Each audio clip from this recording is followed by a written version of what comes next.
No, we do not recommend that, actually, Chris. No, we do not recommend that. I can't say that. Liability-wise, we do not recommend that you be licking spiders' bellies. Yes.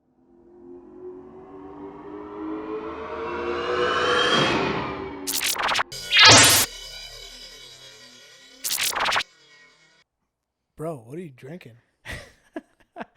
I figured you were going to judge this, dude. Remember that wine I had you try? That blueberry whatever? Yeah. Yeah, so I took the tiny bit that was left of that, and I poured it into my Derringer. Or no, this is the spiced. Yeah, I have the Breckenridge spiced whiskey. So, hey, welcome, everybody. This is Chris. This is a good friend of mine and actually my old boss. It's funny, in the first podcast, which I don't know if you've got to listen to yet, but with Nick, I talked about how now I know how awkward it was for me to tell everybody, this is my boss, every time we went out. Yeah. Yeah. It can get really awkward really quick. Well, it wasn't awkward for me, and maybe not for them, but definitely for you. A little bit. Yeah. A little bit. So now everywhere we go, Nick's like, yeah, this is Mitchell. This is my boss. And I'm like, oh, man. I don't know why it's so awkward.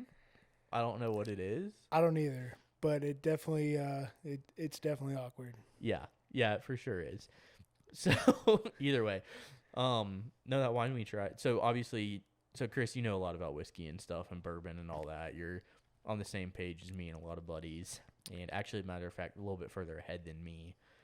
But maybe not quite as far as Spencer, who we'll have on the show a little later. That's Pupper Runner. Yeah, I've seen his collection. Yeah, it's pretty.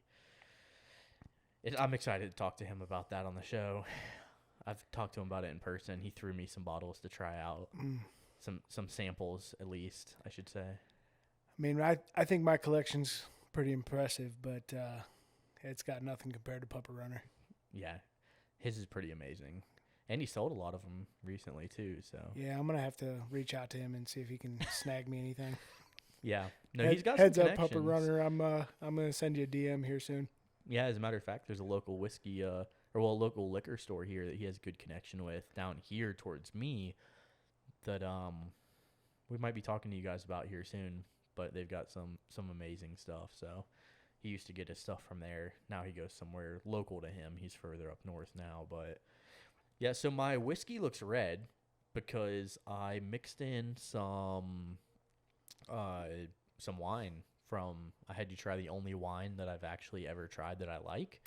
It's a blueberry something or another from Stella something or another. Yeah, Stella Rosa? Stella Rosa, yeah. Yeah. And so it's a blueberry wine from Stella Rosa. Yeah, some of my buddies know where I learned about that wine from. And it's actually a really good wine. So it's the only wine I've ever tried that I actually like. I hate most wines. I'm with you on that front. Yeah. I'm not much of a wine guy. Yeah. And I was only recently, well, I've always been a whiskey guy when it comes to liquor, but only recently I started to be able to drink it straight or on the rocks or whatever. Yeah. And as you see, my entire ice tray is made up of what? Ice balls, man. Yeah. I couldn't believe it.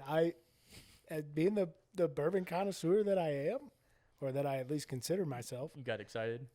Yeah, I opened up the freezer and there's 6 or 7 ice balls in there. Dude, I don't have any in my freezer. There's actually more than that. So I turned off my ice maker and I only make ice out of ice balls. And thank you, Todd, by the way. Thanks, brother, for that. He gave me my first ice ball tray. It's like a plastic thing with a little silicone lid or whatever. Yeah. You push down on it. And since then, I've bought a few more. And so at any given moment, I'm making 4 or 5 ice balls at a time. And then I dump all of them twice a day pretty much. And so right now, there's probably about 15 ice balls in there, and then probably about 5 ice cubes, like the traditional shaped, like whatever, half moon cubes. I think the only time I use ice is when I'm drinking bourbon. And also, I don't put ice in my juice. Me neither. Dude, I know people who put ice in their milk, all right?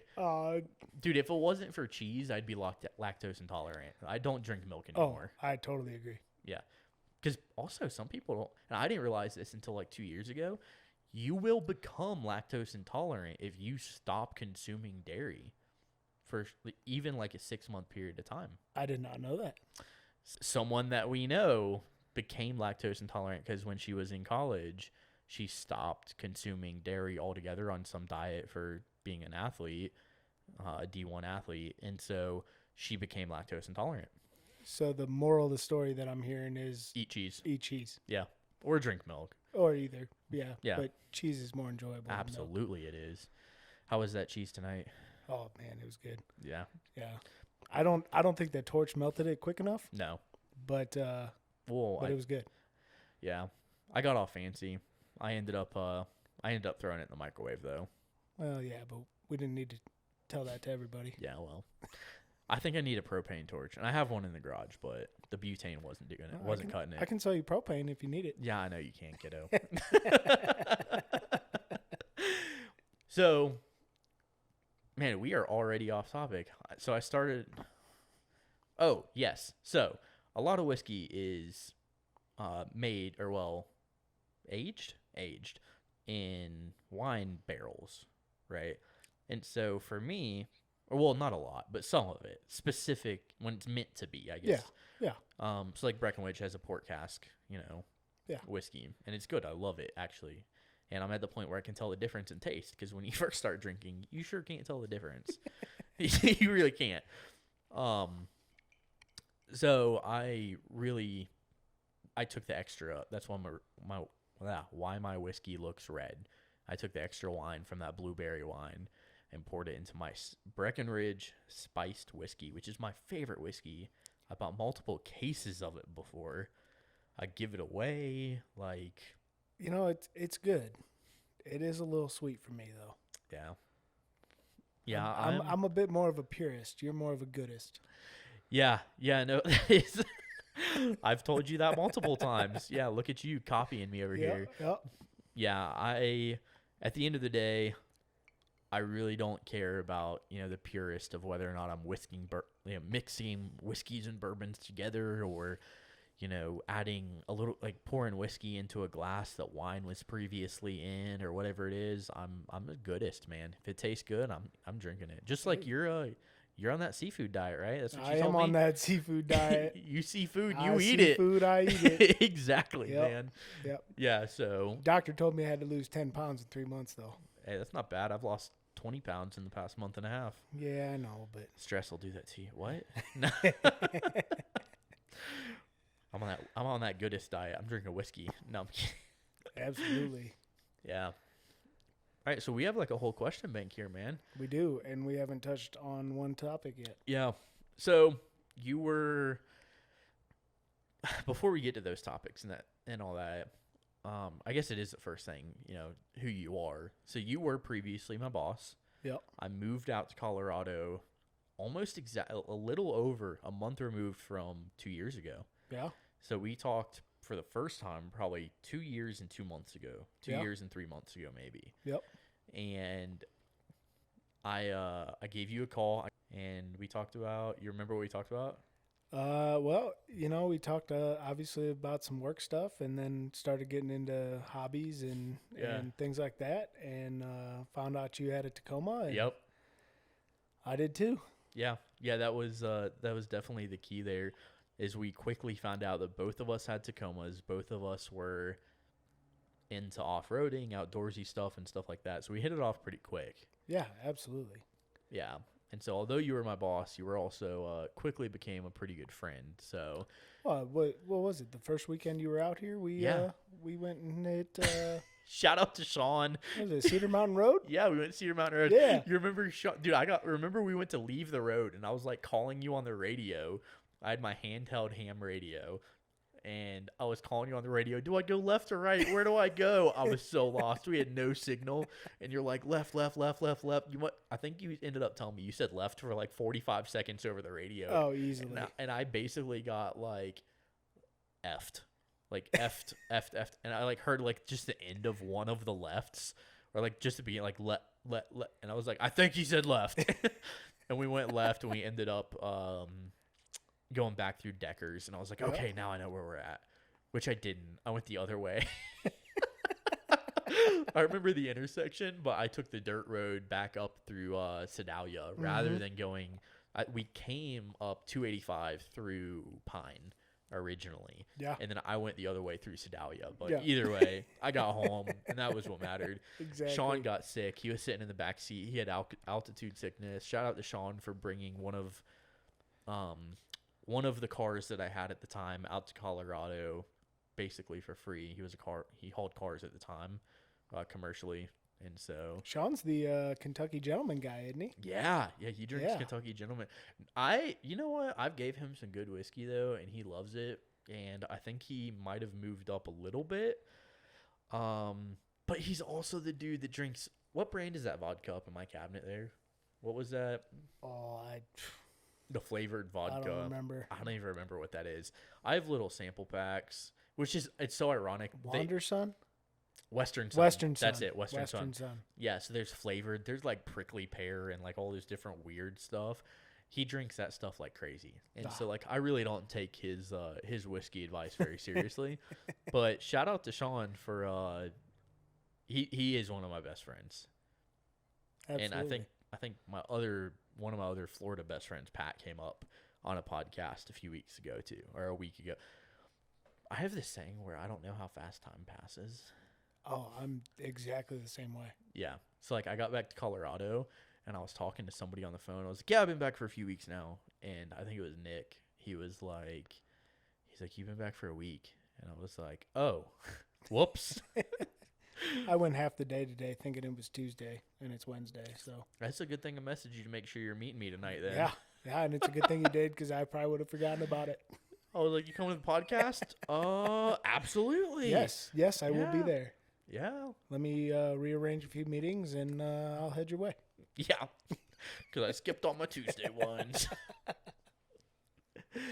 Yeah, so now that we've gotten out of the way, you were my boss. We hit it off right away. We were going off road, and dude, we have one of the few YouTube videos I left on my YouTube account was from Cedar Mountain Road, actually. And that was a fantastic trip. It was. We drank 10 Cup. 10 Cup. We had fajitas. On the Scottle. And they froze. They froze. I have a Scottle of my own now. I know. Yeah, it was great for the Pony Express trip. Yeah.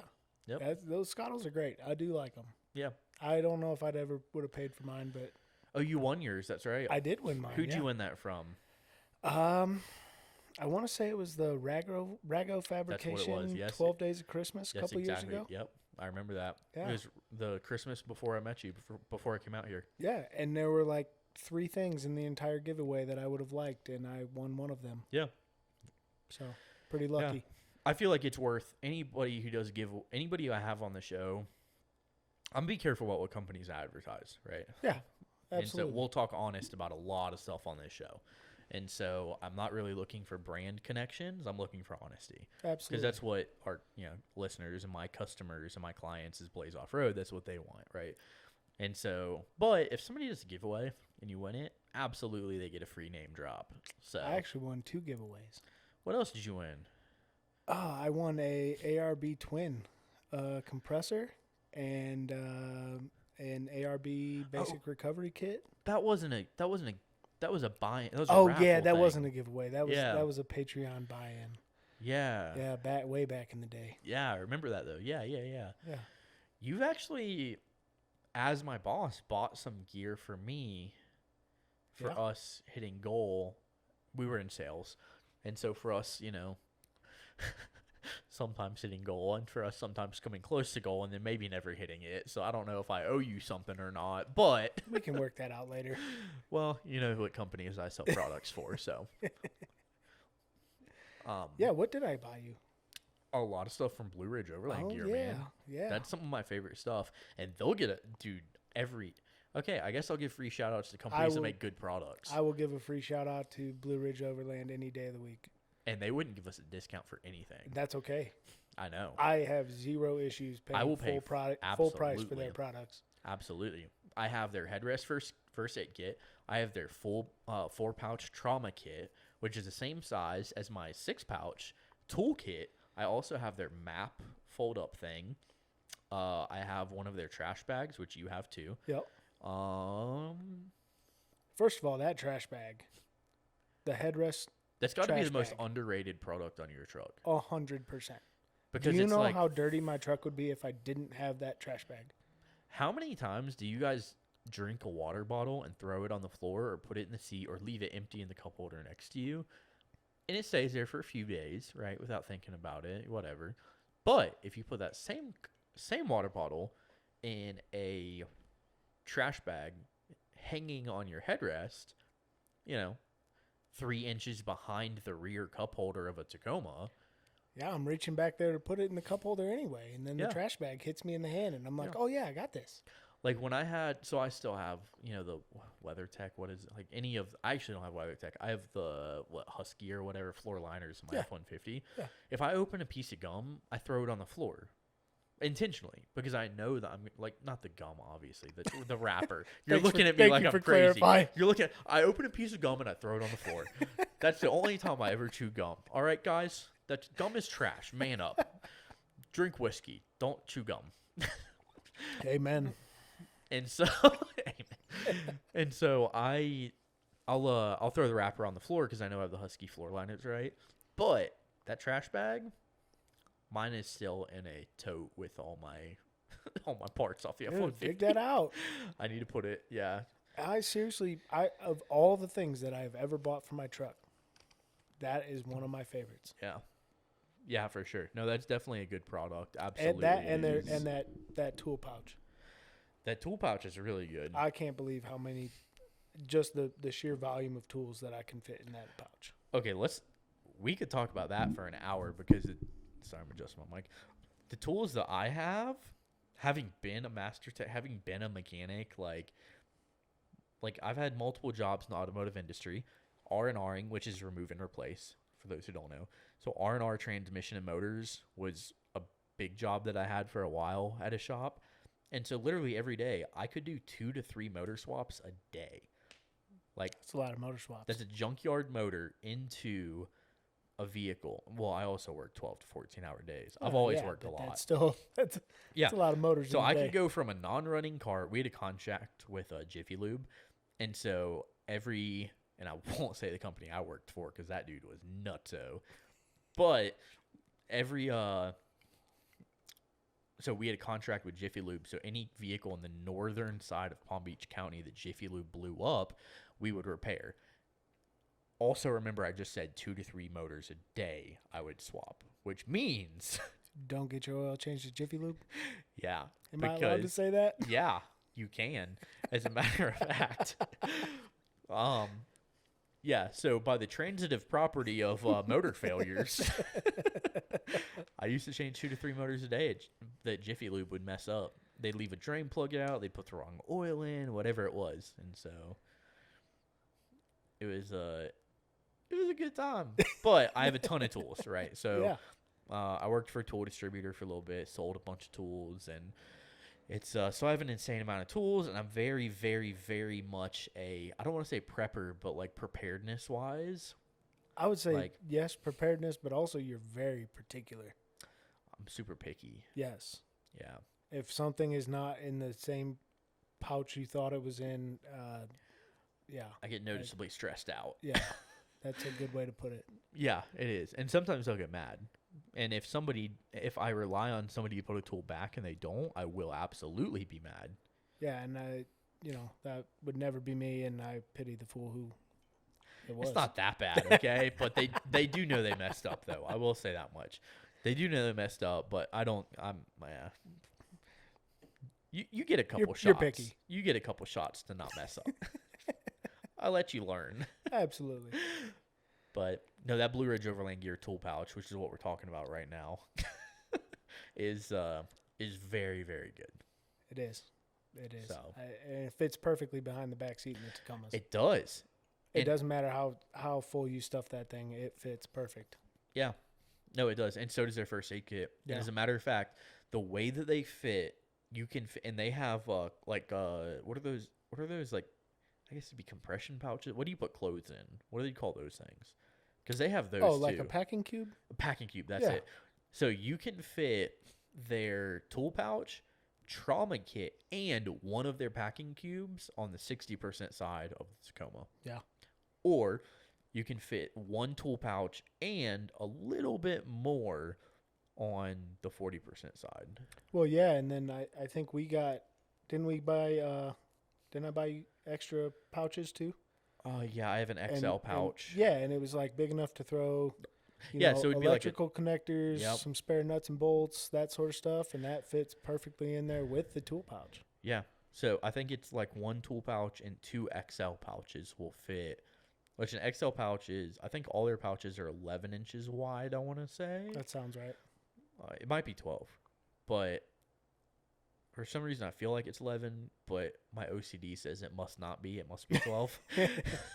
So it's 11 or 12 inches wide. And I think that the XLs are the same size as the first aid kit 4 pouch. So the toolkit comes with 6 pouches. They're 3 inches tall each. So it makes 9-inch tall total. Yeah. Yeah. And then it's like 4.5 inches On the med kit. Which I don't have the med kit yet. I have it. I love it. I have a reel. That's the first reel I ever did on my Fajita the Taco page was of my med kit. Because you remember, I got both of us hooked up on. Yes. We had trauma kits from EMI. Emergency Medical International. EMI. Yeah, and they're commercial. I don't think they have anything for sale to consumers. They might, but I don't think they do. They were a commercial medical company I worked with. I designed the first aid kits from scratch with a little bit of advice from Chris. He's grabbing the extra whiskey. You hear how sensitive the mics are? Yeah. If you heard that, that was me grabbing the bottle of 1792. So the mics are clamped onto... Dude, so this was meant to be a shoe rack that I built from scratch. As if from scratch. I could just say built. Built or built from scratch is the same.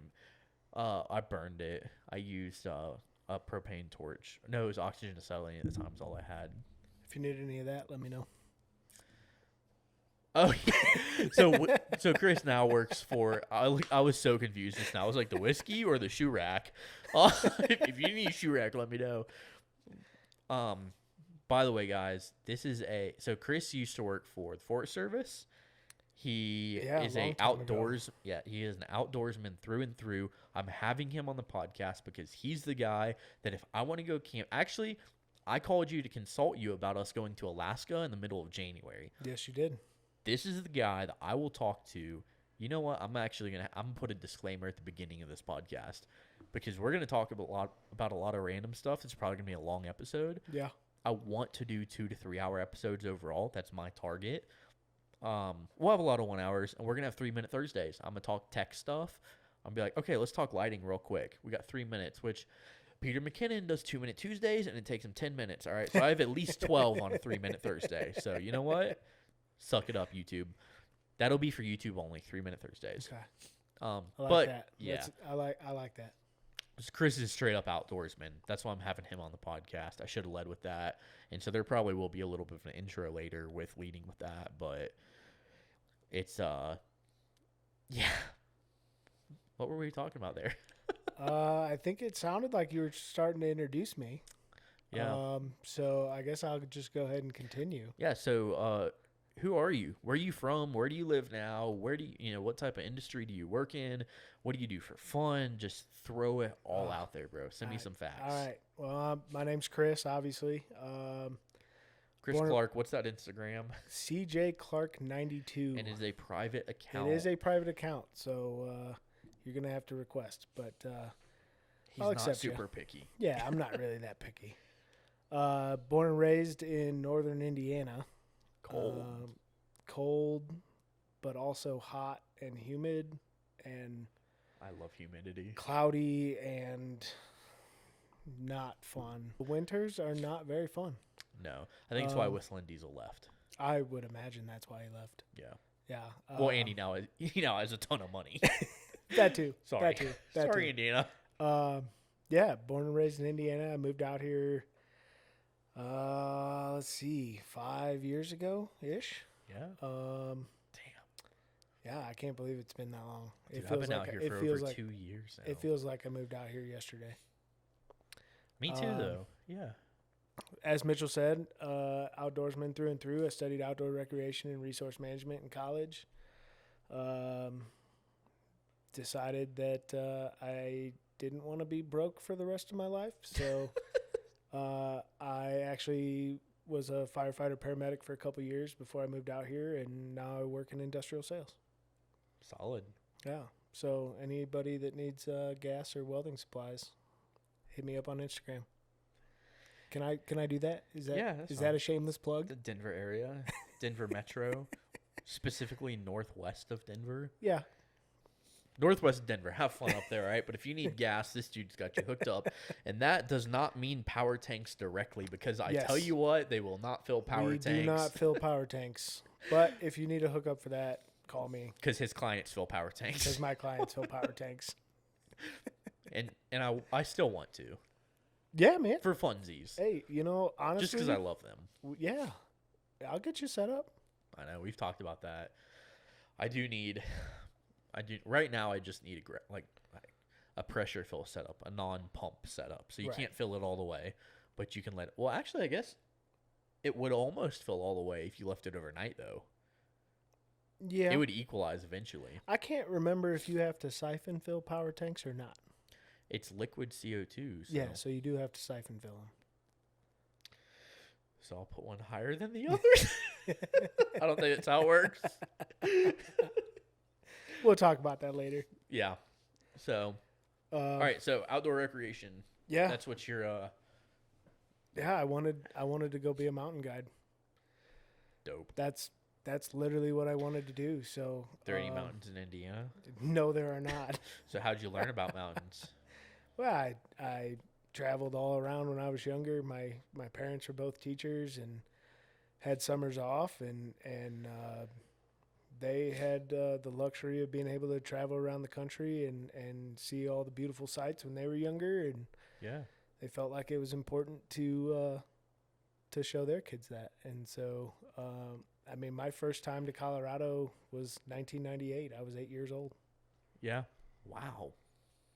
And I spent pretty much the next 18, 19 years doing whatever I could to get back out here. Yeah. So we're going to skip all the way to the bottom here. All the way to the bottom. Yeah. So that pretty much explains how you got into camping and outdoor stuff. Yeah, pretty your parents much. Worked for the school system. You were summers off. You guys traveled a lot. Yeah, and my grandparents had a travel trailer, and they were part of a Good Sam group, so they would travel around to different state parks in the state of Indiana and Michigan, and once a month, and my brother and I would tag along and get to go explore with them, and couple that in with the family trips out west and out east and national parks and all that fun stuff. And yeah, I pretty much have a insatiable desire to be outside. Yeah. No, I feel that for sure, man. There's just so much peace that comes with it. I do have another question, but what's the Good Sam group? What is that? Oh man. I don't want to say anything wrong. It was a group of we're just going to have to cut this out. I don't remember. No, you don't remember? I really don't. I know it was a group of we can always look it up real quick. Yeah, we can look it up real quick. I just want to be able to answer this to know what it is, because I heard that and didn't know what it was. It was basically like a group of most of the people in my grandparents' group were retired, and they had travel trailers and things like that. And it was like a group that they'd pick a state park or something to go camping at and pick a weekend, and they'd go. So officially, Good Sam is the nation's largest RV community. 1966. They've delivered big savings, plus dependable services for millions of RVers. I think it's like a Is it like a AAA for? I think campers? it's like a AAA for campers. And so, yeah. So what were some of the favorite places you went growing up? Well, growing up, every fall we would take a trip to Brown County State Park, which was down in southern Indiana. And as flat as Indiana is, southern Indiana actually has some nice hills, and the fall colors down there were always spectacular. So that was always a trip that I remembered. And every summer we would go to Holland State Park up in Michigan, and we camp up there. So as far as camping trips, those were two that I always look forward to every year. But the other trips that I look forward to were just the summer trips with the folks. I mean, we'd be gone for 2 weeks, load up the old Honda Odyssey, and Nice. just go. And got to see a lot of the country that way. I feel like driving's always better than flying. Absolutely. Well, I'm known for that too. Oh yeah, I will always drive over fly if I got the time. Yeah. I mean, the first time I ever saw Yellowstone, first time I ever saw Rocky Mountain, Grand Canyon, Bryce Canyon, Zion. Oh yeah. I mean, one of my life goals is to make it to all the national parks. I'm at like 31 right now. I don't know how many I'm at. I'm probably only at like 10 or so, honestly. But it's kind of messed up. I have what's messed up is the book. I have that book about the national parks, right? I bought it at REI or whatever. Yeah. Let me scrub that out because that's not a company I want to give a free shout out to. No, they don't deserve it. No. They do have good deals sometimes. It is worth becoming a member or whatever if there's one in your city, and you will be emergency purchasing products from them before trips. Yes. To become a co-op member. Yes. If you will ever be emergency, I spent like $800 with them last year, and I don't know what I spent $800 on camping gear for because that's not a humble brag. All right, that is I don't know where this money came from. Oh yeah. That is so if you're going to be emergency purchasing items for camping, that's a place. We already said the name. We're not saying it again. Nope. Not for free. That's a place to buy it. But I bought the book from there, and when I sunk the Tacoma in the Everglades in Florida, which it wasn't the Everglades, but nobody knows what Corbett Wildlife Management Area is. When I sunk the Tacoma, the book got saturated, and so now it's nice and twice as thick as it originally was. But that's my national parks book, and I was marking parks off of that, and that is I do want to go to every national park, but I want to do it a little differently. I want to do every national park within 12 months. And that's probably going to be split between 2 trips. So I want to do one trip that is West Coast and Alaska and Hawaii. Hawaii, I'm probably going to fly to. There's only like... You don't think you'll drive to Hawaii? Well, you could put your truck on a boat, all right, before you go getting all weird over there, all right? You could definitely put that truck on a boat, man. So don't do that to me. I'm not going to drive to Alaska. I'm not allowed to cross the Canadian border right now, dude. Oh, well, that's true. We already talked about that. Yeah. You're allowed to travel. I'm not. Josh, he's not allowed to travel right now. Wild times. International laws about the thing that everybody medicine. knows about. Yeah. Well, I don't know for sure that I can't cross the border anymore, but I at a certain point I was not allowed to, due to personal choices and decisions. Yeah.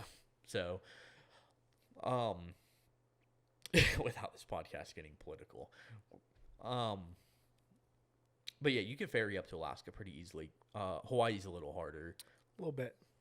I think there's might be a couple boats that let you sleep on the boat and take your vehicle out there, but it's super, super rare, if at all. Yeah, honestly, I mean, I really haven't looked into it a whole lot, but I think you'd be pretty hard pressed to find a place that would find a boat that would take you and your truck. Yeah. You'd have to ship that out ahead of time, I think. Yeah, which would be to Hawaii. And to Hawaii, there'd be a drive-on boat for sure. Absolutely, there's a drive-on. Yeah. But with that said, too, because Hawaii's the only state I haven't been to, so I've been researching Hawaii trips. We're going to need to talk about that. Oh, we'll talk about it. That's the only state you haven't been to? That's the only state I haven't been to. You've been to Alaska? Yeah. 2005. When what? 2005. We'll talk about it. We're getting off subject now. What is the subject? National parks. Yes. Yeah. So, guys, I'm sorry. My guests are going to keep me on subject. Anybody who's been on the phone with me more than one time knows, and the only reason I say more than one time is because you have an 80-20 chance I'm going to talk for an hour and a half. I would say 90-10. You have a 90-10 chance. I'm going to talk for an hour and a half. So if you manage to make it past that 10%, you're not making it again. Yeah. So if you've been on the phone with me more than twice, you know we're talking. Long-winded. Yeah, and I forget about what we talked about. So 100%. All right, so national parks. All the national parks in one year would be Dope. An incredible year of travel. It absolutely would be. There's I don't know, man. That book kind of had me looking at all the national parks, looking at where I would want. Dude, I'm at the point now, I don't know where I want to live. Yeah. Because being a single adult that makes a livable income, you're like, I can go anywhere I want. Yeah. Yeah. Well, and I mean, roommate and I just took a trip up to South Dakota this past weekend. Yeah? How'd you like it? I mean, for one, loved it. Hit 3 national parks in one day. Yeah, and the Black Hills. Black Hills, hit up Wind Cave National Park. Well, I guess Mount Rushmore's not technically a national park. It's a national monument. But Wind Cave, Mount Rushmore, the Badlands, did it all in one day. Custer State Park. It's not far from each other, man. Yeah, and, you know, the other thing I'll say that I realized this weekend is I feel like I have always put a ton of emphasis on national parks Yes. and overlooked a lot of state parks. Okay. Growing up in the Midwest, you know, state parks, they were always great places to go camping, but really it was like a campground around a lake that maybe had a beach, Maybe. right? Like Yeah. that's kind of how it was. Yeah. And when you go up, I'm going to use South Dakota as an example, but Custer State Park in South Dakota backs right up to Wind Cave. Yeah. So when you're in Wind Cave, you know, I mean, obviously you have to go see the caves, but the rest of the national park looks exactly the same as Custer. All right, Wes.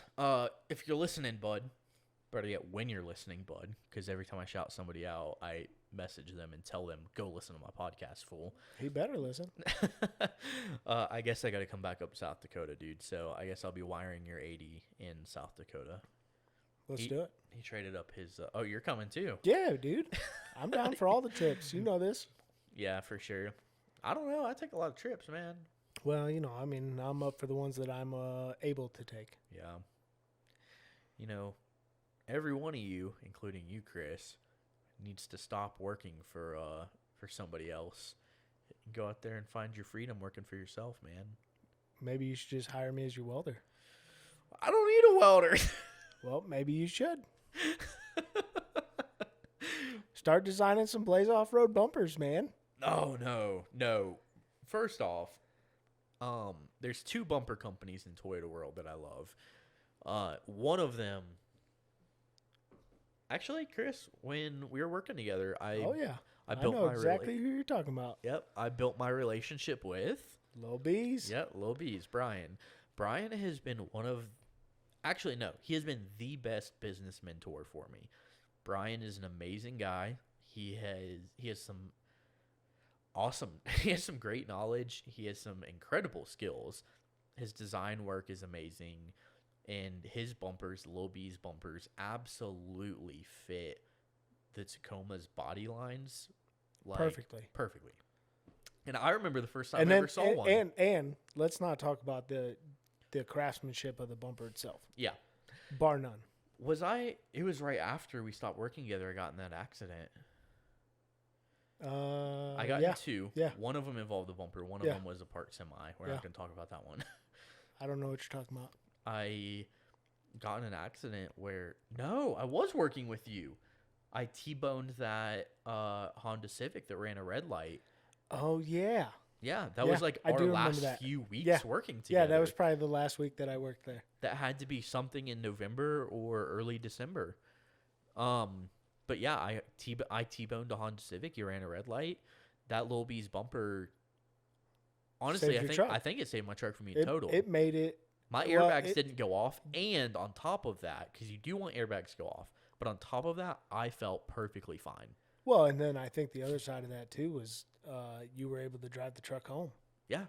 We cut the bumper. Right. I could have taken it off, or I could have cut it. Yeah.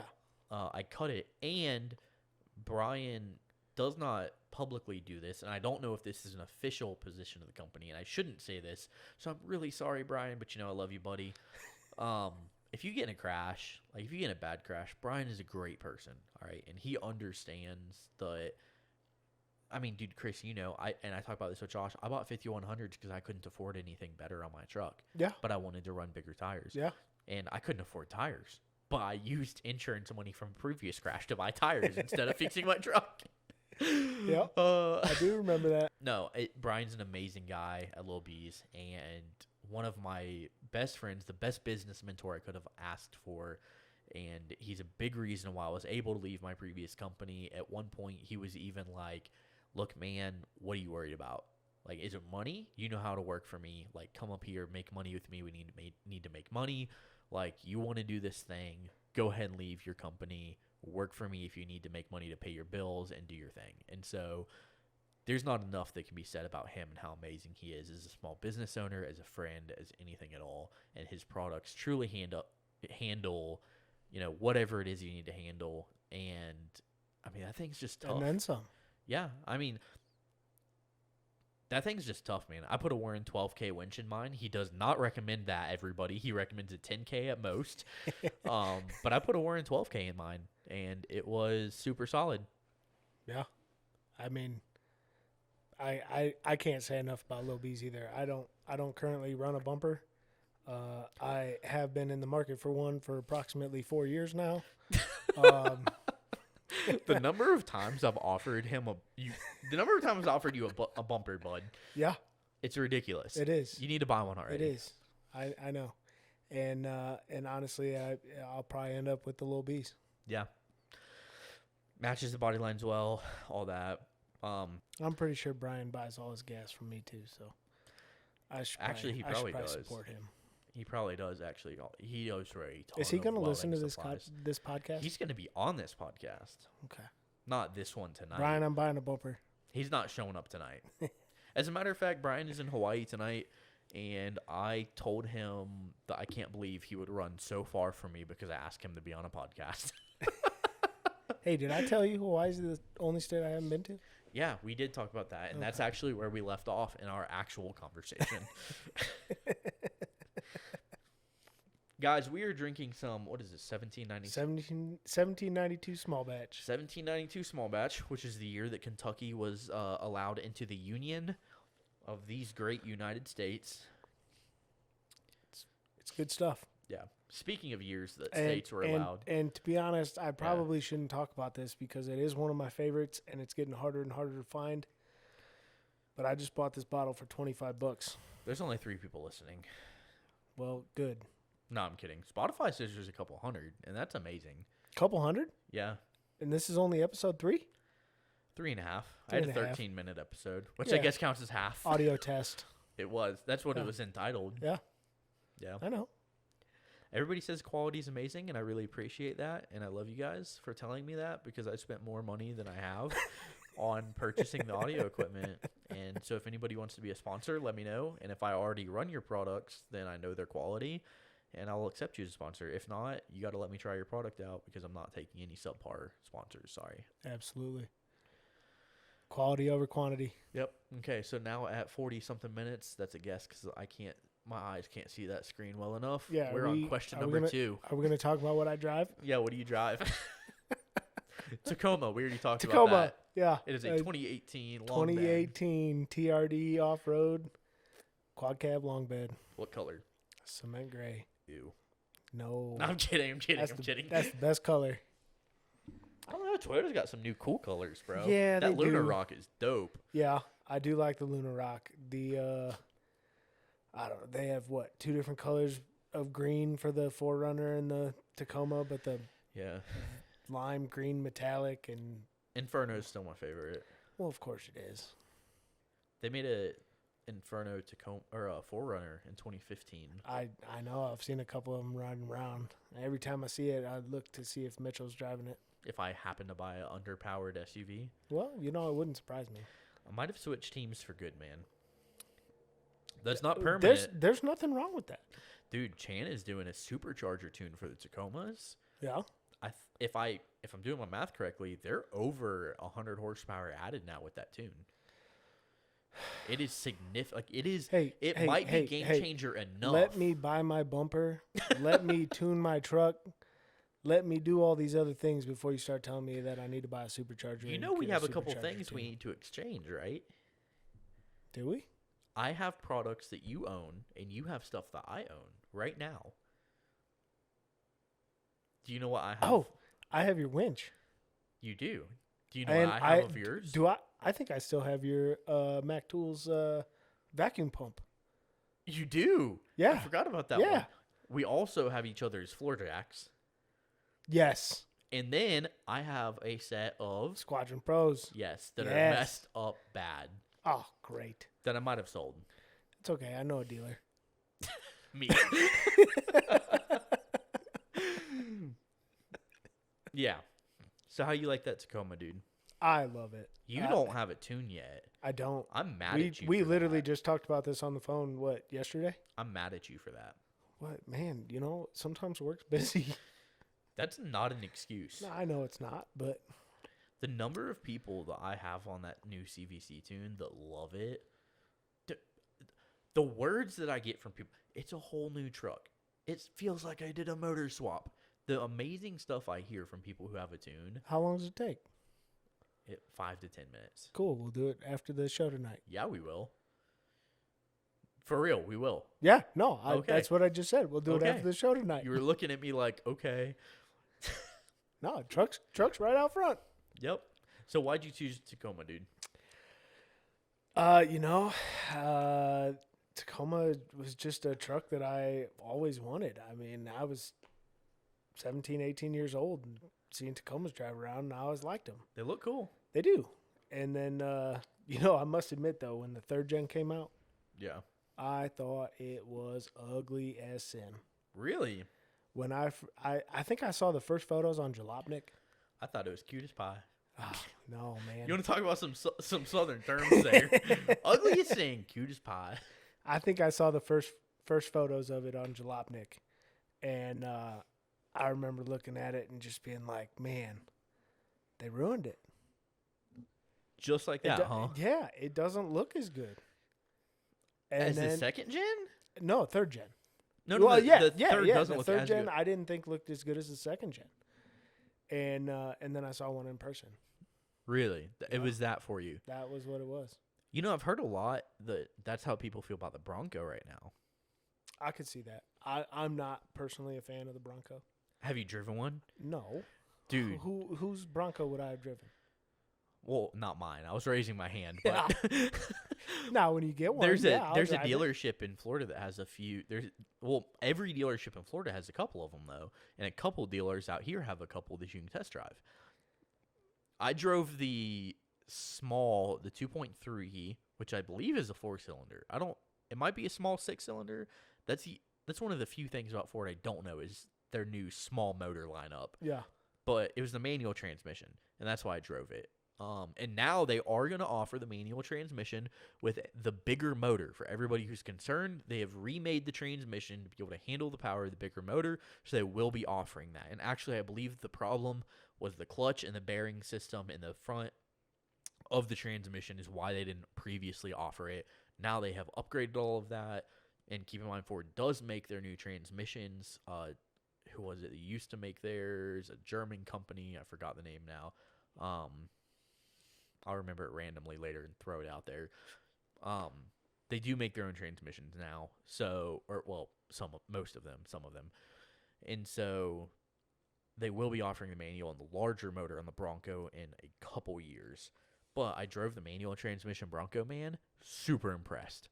It was so peppy. It was much faster than a stock Tacoma, and it was on 35s. Well, I don't doubt it's faster than a stock Tacoma. What was a motor with half the displacement, dude? That's fine. I expect that. It was a motor, a turbo motor. It's like when people ask me what kind of gas mileage I get, and I tell them I get 13, and they're like, "Oh, that's so bad." And I'm like, if I cared about it, I would have bought a Prius. The statement used to be, if I cared about it, I would have bought a Tacoma. I was unaware of that. Yeah, it's what's your gas mileage? Well, I own an F350, so it's blah blah blah. If I would have cared about it, I would have bought a Tacoma. You like how my voice changed? Yeah, I As do. if people who talk like this can't drive Tacomas. Yeah. I And drove they, a Tacoma. and they all have F350s. Yeah. Dual rear wheels. That also apparently got bad gas mileage, according to They're this. probably King Ranches, too. Oh, I love King Ranch. Yeah, they are sweet. So, you have your Tacoma. You always liked Tacomas growing up. You hated the way the third-gen Tacoma looked. I did. When I first and- saw it, I really did not like it. So, that was in 2015 is when you probably saw it. Yeah. Where were you in 2015? I was in Indiana. When were you in Florida, bud? Oh, Florida. This hasn't come up yet, guys. Yeah. No, it hasn't. He was born and raised in Indiana, Yeah. South Bend. Shout out South Bend clutches. Yeah. Best diesel clutches on the market. Hands down. Hands down. You want a quadruple clutch for your Cummins? Call South Bend Clutch. You want to hold 4,000 horsepower? Call South Bend Clutch. Yep. Yeah, so I mean, we talked about college, right? I studied outdoor recreation and resource management. Absolutely. And I had to do an internship, Somewhere. and I wanted to go somewhere really cool, man. I was trying to get an internship at up in Alaska. I was trying to get them in Yellowstone. I was trying to get them. We at one point talked about the Arctic, Yeah, and I don't know if that was your internship or if that was after the fact. that was after the fact. But Okay. I mean, I tried to be in the coolest places possible. Absolutely. One place called me back. The Ocala National Forest in Florida. Yeehaw. Yeah. So obviously I said yes. Well, because they were the only ones that called you back. Yeah, exactly. Otherwise I would have said no. That's fair. I'm Being from Florida, that's fair. I'm built for cooler weather. I'm not built for the high temperatures. Physically, I'm built for cooler weather, but I can't handle it. Yeah. So I accepted the internship at the Ocala National Forest and loaded up my Honda Accord at the time, my 1998 Honda Accord, and drove down to Ocala. And yeah, I lived there for 3.5, 4 months. I shared a 28-foot travel trailer with a roommate. Luckily, I moved in first, so I got the master bedroom. Yeah, buddy. We didn't have running water in the trailer. Really? No, we had a bathhouse in the OHV Center, which stood for Off-Highway Vehicles Center. Yep. So tell us what that is real quick in the specific to Ocala. Yeah, so basically your OHVs or your quads, your dirt bikes, your UTVs, your side-by-sides, that sort of stuff. And that's guys that were mainly going out to prepare for or set up stands, tree stands, or get ready for hunting. Honestly, in the summer, we barely had anybody. Yeah. Well, that's because nobody was getting ready for hunting yet. Right. And the Ocala is a pretty big destination for people that like to ride their side-by-sides and ATVs and dirt bikes and stuff. I believe in one of the previous episodes we briefly mentioned the term BLM, Bureau of Land Management, right? Yeah. And so that was, I think, with Nick. And in Florida, there's very, very, very, very little. There is no technically BLM there is no land. BLM land in Florida. Correct. There is national land, Yep. being the Ocala National Forest, Well, there's the Ocala, there is the Everglades. Seminole, and Yeah. there is the Well, the Everglades name is, is I escaping believe, a me. national park. Everglades is a national park. Yeah. But there were a total of 3 national forests in the state of Florida. And so, national parks, is that the same rangers as national forests? So like the Everglades, is that completely separate? Like, if you work in the Everglades, you're never ever for any reason going to be able to transfer to or going to Ocala National Forest, or like, do you get fired? Do you get rehired there? You would have to change departments. Yeah. Exactly. So the So that's National what Park so they're Service, not tied together. yeah. So the National Park Service is under the Department of the Interior, and Okay. the U.S. Forest Service is under the USDA. Correct. Okay, yeah, so that makes a lot of sense then. Yeah. So there are different governing bodies. Okay. We did still have essentially Forest Service police in the Ocala, but not very many. I think at most we had 2 on at one time. I'll tell you from experience in Florida, the most powerful agent, officer, cop, whatever you want to call them of any sort at any given moment is basically Florida Game Warden, which would be Yeah. Florida Department of Wildlife. Yeah. And I'll tell you what, I am more afraid because in this what would it be, the fourth or fifth amendment they go against, because they are able to search your vehicle without probable cause and without a warrant, but only for very specific items. Yes. And so that's the way they get around it, is because who is going to fight? If they find drugs, there's nothing they can do. Right. If they find open container, they'll pour it out, but that's more out of principle. Legally, they're not supposed to. But they will search a vehicle in Florida for spent ammo, for blood stains and trails from poaching, or for poached animals. Yeah. And they don't need any permission from you. No. They'll put you in handcuffs and say, in a heartbeat, wait here. And if they don't find anything, they'll be like, all right, have a good night, man. Yeah. And so Florida Game Warden, that's part of, because I guess, so they're state level, so I guess they're technically under FDLE, Florida Department of Law Enforcement. But actually, no, I think they're beside, I think on the hierarchy, they're beside FDLE, because the highest level under FDLE would be Highway Patrol. Yeah. In Florida, they're strict. I knew a guy once that I worked with that was going to be an FDLE agent, or a Highway Patrol agent, FHB, and he had to wear a suit every time he went to drop paperwork off with the secretary in the front office. He had to change into his suit, which had to be pressed freshly and completely, straight military style. Oh, yeah.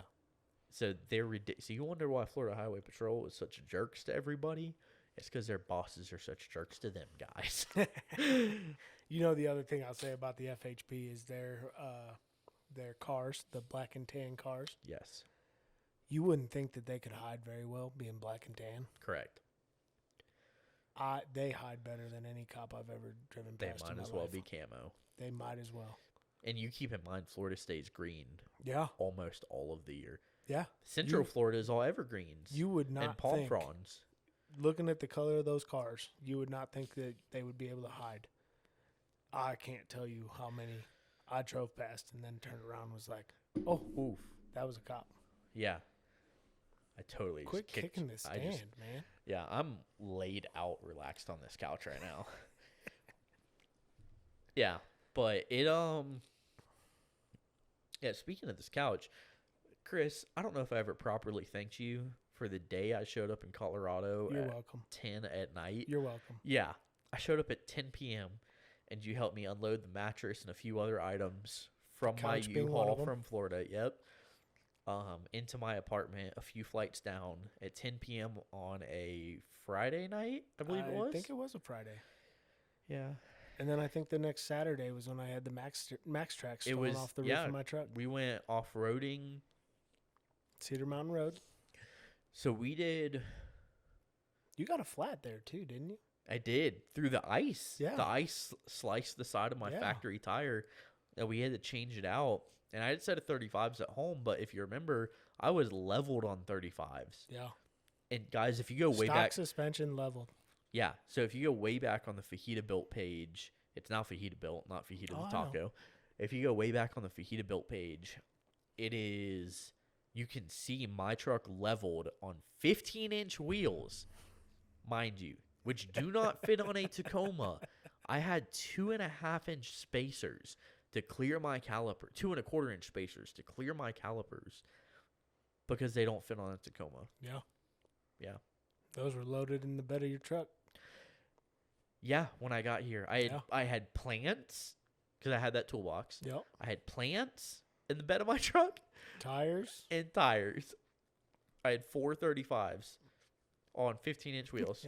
I drove out from Florida on my stock tires, looking weird as could be, Oh, yeah. squatting like Squatting crazy. like heck. I overloaded that U-Haul. We weighed it. I was 13,000 pounds truck and trailer.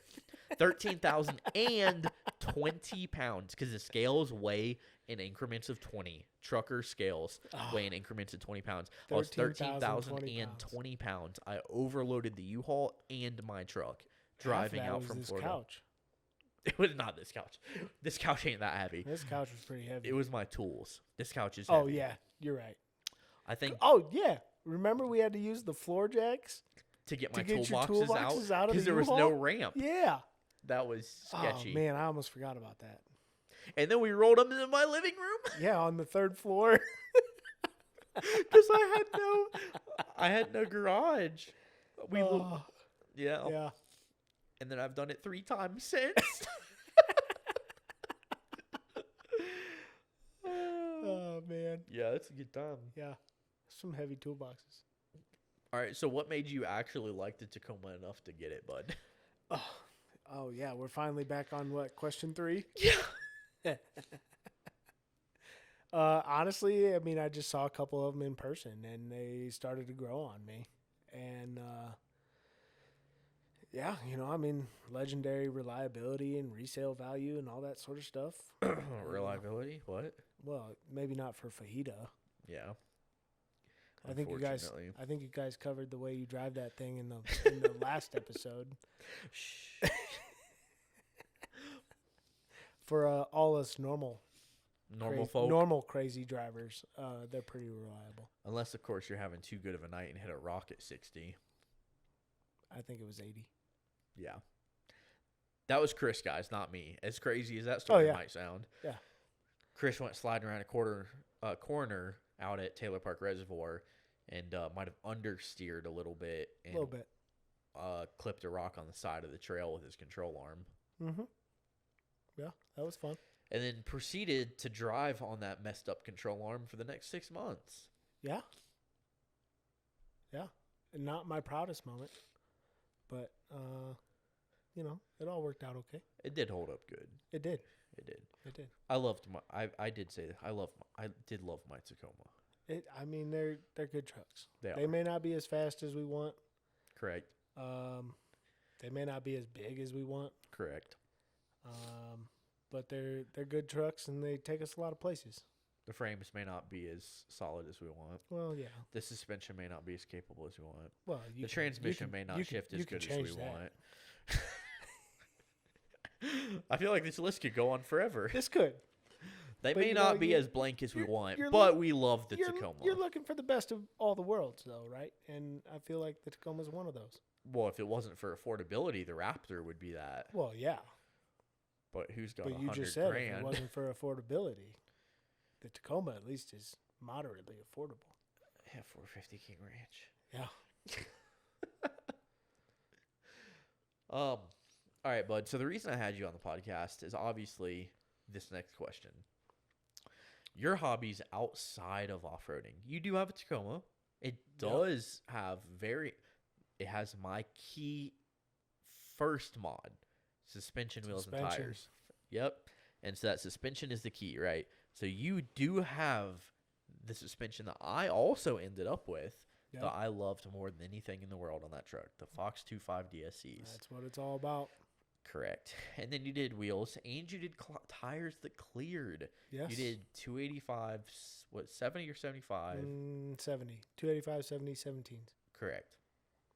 So, but besides the off-roading, besides the Tacoma, I'm having you on the podcast because you're outdoorsy stuff. What are your other hobbies? What do you do for fun? Oh, man. I camp. I camp all year round. Yes, that means winter camping. Yes. Yes. And we did a trip. We did. And how cold was it? Cold. It was It roughly. was. I think it was single digits if I remember It was. correctly. Yep. I right in the middle. want to say it might have gotten down to like 4 or 5 degrees. Correct. Yeah. It did. And we The had funny part about that Yeah. was when we stopped off in Castle Rock to go to Walmart to buy a space heater. Oh my goodness, Because we you did. had your generator. I had my generator. And you didn't have a sleeping bag yet. No. And didn't. so all I had was my 15-degree bag and my 30-degree bag. And it And was I put you in the 30-degree bag with a rumple. with a rumple blanket. Shout out to Rumple. They do make great blankets. Which I now have a rumple. Yes. Great blankets. Yep.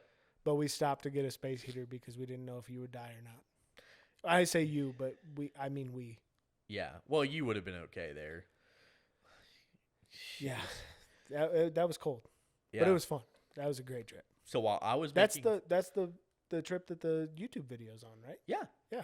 So there is a YouTube video on it. It is very poorly edited. It is absolutely terrible, but it does show you what we did, what we went through, the food we made, and the trip we had. So that was a great trip. So skip forward 10 seconds, watch 10 seconds, skip forward another 10, watch 10 more. Yeah, you get a you'll general idea. Yep. You will get an absolutely very good idea of what Cedar Mountain Road in the winter is like. Yeah. And that is, on a previous episode, I talked about crawl control. Oh, yeah. And you were the one I was talking about who used it. Yes. You used it on that trip, and it did not work for you. No, it actually has never worked for me. Correct. I've used it a couple times, more out of curiosity than anything. And or desperation when actually stuck. Yeah. Yeah. But I don't know what that was. Did you hear that? yeah, it sounded fun. I don't know what that was. I don't either. I don't know if that was a diesel or a big block taking off, but that was crazy loud. Yeah. Could hear it through these headphones. And through my apartment. I feel like it's a little beefier than the headphones, Yeah. but sorry guys, there's just a massive motor and you guys know I get distracted. Yeah. But yeah, my hobbies, camping, all year round. I like to snowboard in the winter. Cross country ski. I haven't done a whole lot of that out in Colorado, but I do have my skis out here. Out here you do more of what in snow sports? Mostly snowboarding. Yeah. That and winter camping. I count winter camping as a snow sport. Well, that's fair. You know, yeah, there's plenty of times you're out there and it's pretty snowy. So how do you it's a feel about snow winter sport. camping? Like, I don't know, next week. I'll have to check with my girlfriend, but sure, I'm down. This loser has a girlfriend now. Also, bought a new tent.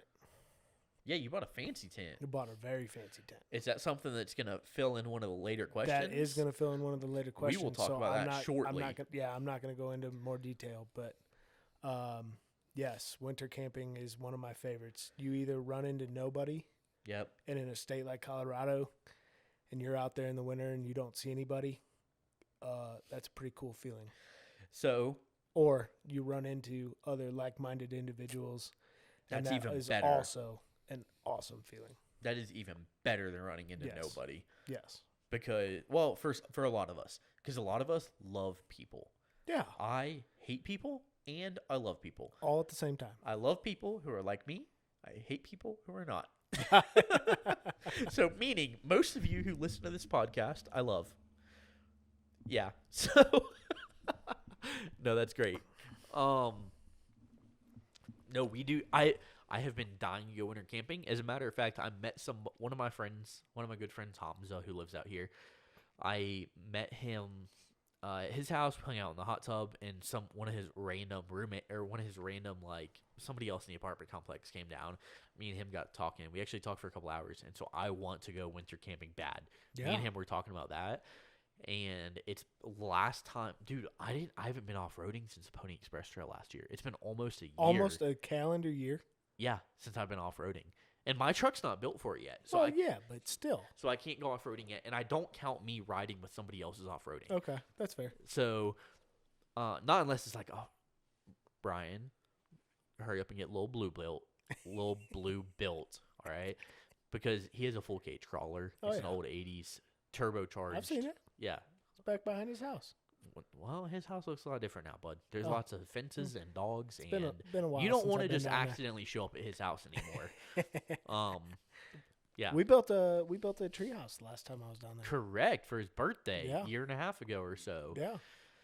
Wow, that hog, that was some amazing. Oh, it was delicious. Oh, that was so good. Delicious. I drank too much, and I think we all did. I think we all slept in his yard. Yeah. I don't remember if we went home or not. I There was think- camping. I think we It did slept in rain. his yard. It rained. Yeah. Yeah, it was good. It was a great time. Yeah, Delicious. There's more love for- delicious hog. dude, that thing smoked for I think it smoked for 28 hours or something Something like ridiculous. that. Me and him were up all night trying to boil it to get the hair off of it.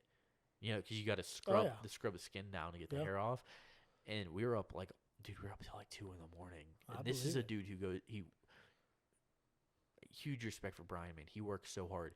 He'll wake up at super early in the morning, 5, 6 a.m., whatever, 5, 6, 7 a.m., go to work welding all day, go eat lunch, go eat dinner, and then go back to work welding till 9 or 10, and then Yeah. fall back asleep and then start all over again. Yeah. And it's for him to stay up till 2 a.m. working with me to try and boil this hog was crazy. And then to be up at 5, And 6, it was 7 raining. the next day. It was raining. We set up a tent. It was freezing cold.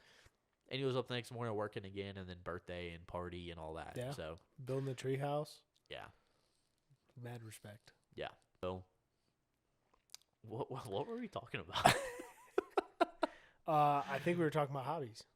Hobbies, yeah. Yeah, we're still on that subject. So we talked winter. Pew pew. Camp all summer. Camp all winter. Love to shoot. Yep. Camp all winter. Yeah, love to shoot. Love to hunt. Love to fish. Obviously off roading. You're much more of a fisherman out here than I am, that's for sure. The funny thing about that, I did not really fish much in Indiana. Really? Yeah, I fished a little bit in Florida, but it was mostly bow fishing, yeah. where we're shooting our fish, which is, I believe, almost completely illegal out here. Because in Florida, you can't shoot game fish. So, Yeah. like bass, you can't shoot. Any fish you need a license for, so that would be like snook and stuff Yeah. like that, you can't shoot. And snapper, you can't shoot. And so we're literally limited to snakehead. It's almost exclusively invasive species. Yeah. Snakehead, gar, which gar aren't, I don't believe, are invasive. You ever seen a but gar? They're trash. Gar are weird looking fish. No, they are. Did you know they smell terrible? No, I didn't. I've never caught one. So Pat can agree to this.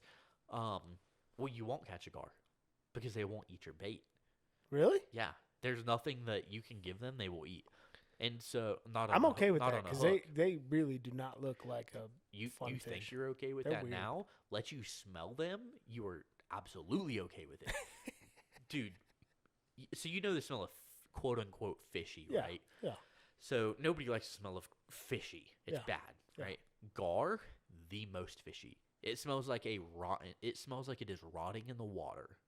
It is the worst smelling fish you will ever quote unquote catch in your life. I did not know that. Yeah. So to the point that me and Pat, when we're bow fishing, because he's the only friend in Florida I have that I bow fish with, when we are bow fishing, we will not shoot Purposely a avoid 'em? gar even for practice. We will. What's it called when you don't catch anything at all? It's Skunked? skunked. We will happily go skunked, seeing 1,000 gar before we shoot a gar. Well, a bad day fishing beats a good day doing a lot of other stuff. So Well, bad day fishing is when you catch a gar. Because they smell so bad. that's good to know. I will. I don't think we have any gar out here, but No, they do I up in Montana, though. They were talking about it on that Meat Eater podcast. yeah. Yeah, I really only ran into them when went to go visit my brother and sister-in-law down in Houston. Yeah, they do have them down there. Yeah, they're weird looking fish though. They are weird. They look like well, dude, first off, let's mention hammerhead sharks real quick. They are the hammerhead shark of fish, only without, obviously, the hammer Minus the part. hammerhead? Yeah, they're just really weirdly shaped. But they are. because hammerhead sharks, why on earth are they shaped like that? That's a great question. Their I eyes. don't have the answer. They're to like, that. we need our eyes this wide, but we don't need our body this wide. Like Yeah. our eyes need to be wider than our bodies, but our bodies don't need to be this wide. Yeah, they are goofy looking. Another interesting thing is they're endangered, and if you catch them while on a boat, as soon as you recognize it's a hammerhead, you're supposed to cut them loose no matter how much line you have left. Really? Yeah, if you bring them up to the boat, they will be so stressed out that by the time they swim away, they'll have, I believe it's a heart attack. I don't know what it is that happens. Yeah, more or But less. they do die. That's you crazy. cannot bring them up to a boat. The level of stress induced on them, they will die. That's crazy. I did not know As that. soon as you know that that's a hammerhead on the line, you're Cut it supposed to loose. cut the line as short as you can physically reach your arm out and cut the line. That's it. There is no pull it in a little closer to cut it Yeah. shorter. Nope. Let it go. Wow. Yep. Hmm. That's my understanding. Yeah. I So- mean, I believe it. So they're speaking of fishing for y'all. Yeah. Yeah, hobbies. I think I covered them. You got Uh, guns, hunting, outdoors. Yeah. Oh yeah, you went hunting this year, didn't you? Yes, we did. We got skunked. Did you? Yeah. What'd you go hunting for? Did you have tags? What'd We you do? had so I personally had tags for cow elk and buck mule deer. Okay. Was Um, that a mule deer? That's not over the counter, is it? No, I put in for both of these tags. Oh, so you- they were draws. Okay. Roommate had the same draws, and then he got an over the counter bull elk tag. Okay. We went. We were in Unit 18, and we were up there for 5 or 6 days. In 5 or 6 days, the only things we saw were 4 does and 1 little spike. And of course, we saw that spike right after we decided to pack up camp and head home. So both the trucks were loaded up, guns put away. Of course, you know, we literally pulled out of camp and. Are you allowed to shoot a spike elk? Well, this was a spike buck mule deer. Okay, mule deer. Yeah. Sorry. Are you allowed to shoot a spike out here? Spike mule deer, yeah, Okay. yeah. I believe elk. The minimum is 4x4. So in Florida, you can't shoot a spike, or in the South, like Alabama, Florida, you can't shoot a spike of deer. But granted, the deer are a quarter the size of what they are out here. Yeah. And we don't call them mule deer. But no, they're whitetail. Yeah, we just call You them know, that's whitetail. my favorite thing about my trip to South Dakota was we actually saw whitetail. You also can see on your way up there. You can see what are they called? Pronghorn. Oh yeah, we saw plenty of pronghorn. Pronghorn. Right yeah. at the border of Wind Cave and Custer. We saw a nice little herd of pronghorn. I got a fat ticket on my way back from South Dakota last time when I was in South Dakota, when I was in Wyoming. Oh well, you know, there's nothing out there, so I was going like 90 and a 60 apparently. that would be very easy to do out there. The cop goes, I was on the phone too, and I was on the phone with a girl, and the cop goes, he's like, you know how fast you're going? I was like, no, sir. He goes, you're going to 87. And I was like, I believe it. He looked at me, he's like, what? I was like, well, I'm not going to argue with you. Like, well, I'm not sorry. What do you want me to Like, say? I was going 65. yeah, I was like, well, I don't know, dude. I'm like, I believe you. Yeah. Like, do you have a reason to lie to me? Like, I don't. He's like, no, I'm not gonna lie to you. I was like, all right, then I believe you. Yeah. Like, I'm sorry. Like, I'm on the phone. There's nobody around. Like, Literally nobody around. nobody at all. And so, he gave me a ticket for like 15 over, like the true amount I was actually doing. And I was like, Oh. you're a jerk. Are you kidding? You didn't even cut me a break? What? I've never gotten a speeding ticket for the true amount. Me neither, until I was honest. So from now on, I'm running. No, I'm kidding. Yeah. You want to hear something crazy about speeding? Yeah. I was in Thornton recently. I was headed up to see Nick, to see Caldy, and I was picking him up from, I don't know, it's like 1108 Fab or something like that. I was doing his body mount relocation or body mount chop or something like that. And so I'm driving up there. I'm going through Thornton, and I'm going a little fast. And I'm in the fast lane, though, and I'm not going, like, dangerously fast. Like, I'm not worried about people cutting me off, right? Yeah. And so, because you're, sometimes you're going fast enough that you're like, don't get in front of me, don't get in front of me. It's bad, right? I wasn't going that fast. And so I'm going. There's a dude going slow in my lane. And so dotted line comes up. I'm in the HOV lane, the fast lane, which you pay for if you're going, You're you're not on HOV. 25 or you're on 25. 36? 25. Okay. And so I'm on 25 headed north. I get over the dotted line. I get out of the lane. pass the guy safely, blinkers and all, get back in the lane, keep going. I'm like well into the, double line now. And I look at my mirror, and I've checked my mirrors 40% of my forward driving. I'm looking at my mirrors. Oh, 100%. I'm significantly checking my mirrors. Yeah. A little bit of it cherries and berries, has don't me. you? Yep. And so I'm like, oh shoot. And so I slam on the brakes because I know a little known secret.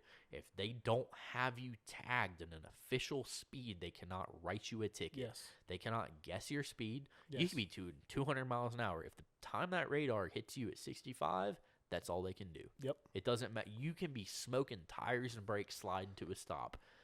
They can only go off of what that device says you're going. Yes. And so he never got a speed on me. He pulls me over. He's furious. He goes, why was I going over 100 miles an hour and I couldn't catch up to you? Well, I'm not in Tacoma anymore. Yeah. Coyote motor. Yeah. And it's not twin turbo yet either. And I was like, I don't know, officer, I'm so sorry. Like, I'm just trying to meet my buddy. And he's like, what are you doing? Where are you going? I was like, I don't have an excuse, man.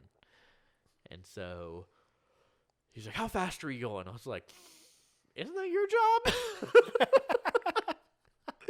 He wrote me a reckless driving ticket, dude. What? Yeah, and you don't know why? Did you ask to see the gun?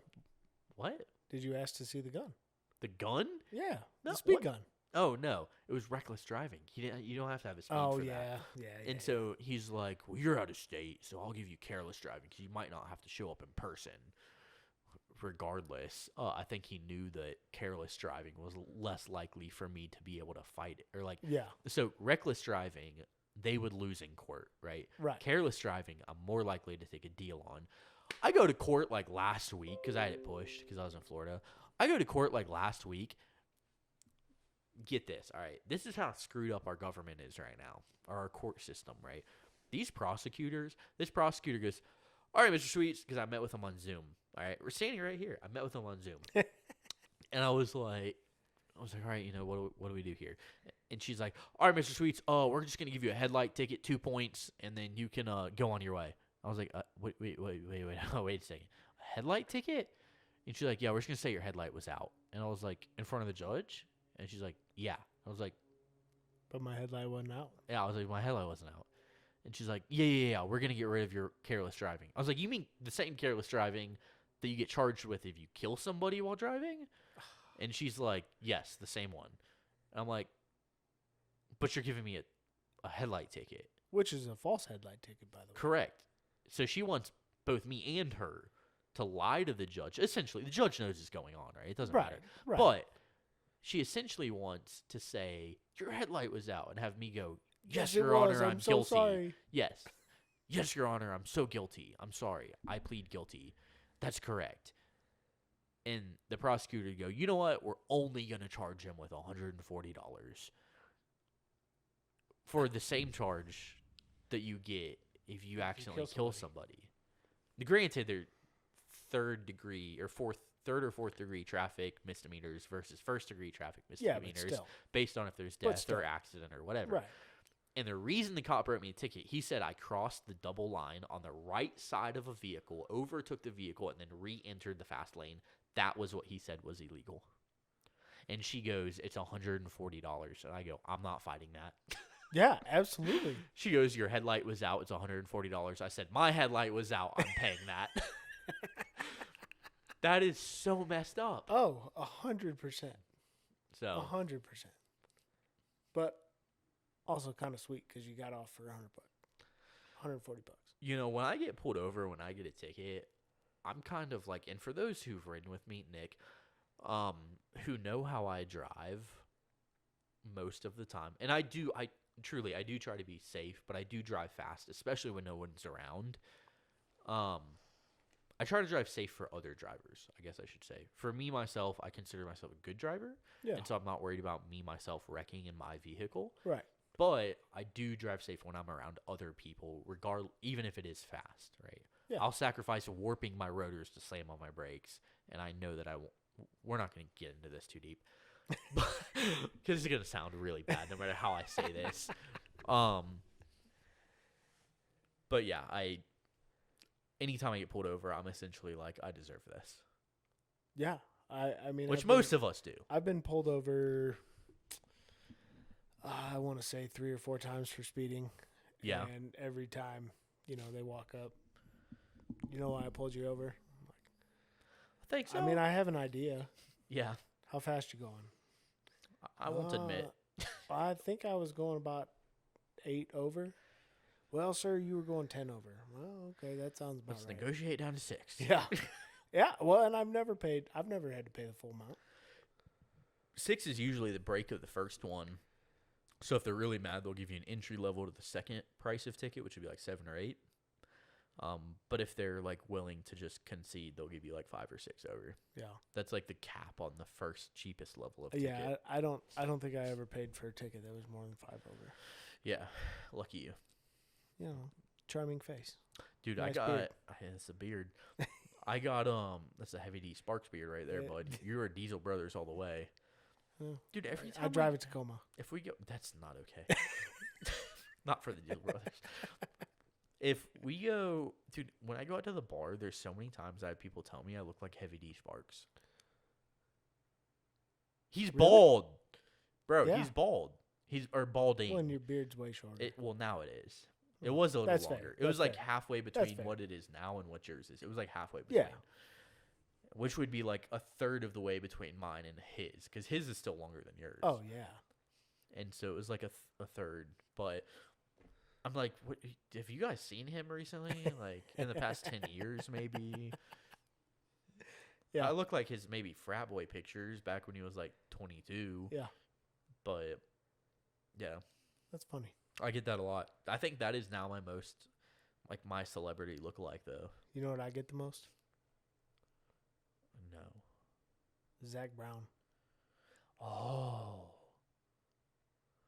You do. I get Zach Brown a lot. Bro, if it wasn't for being demonetized, I'd play some Chicken Fried right now.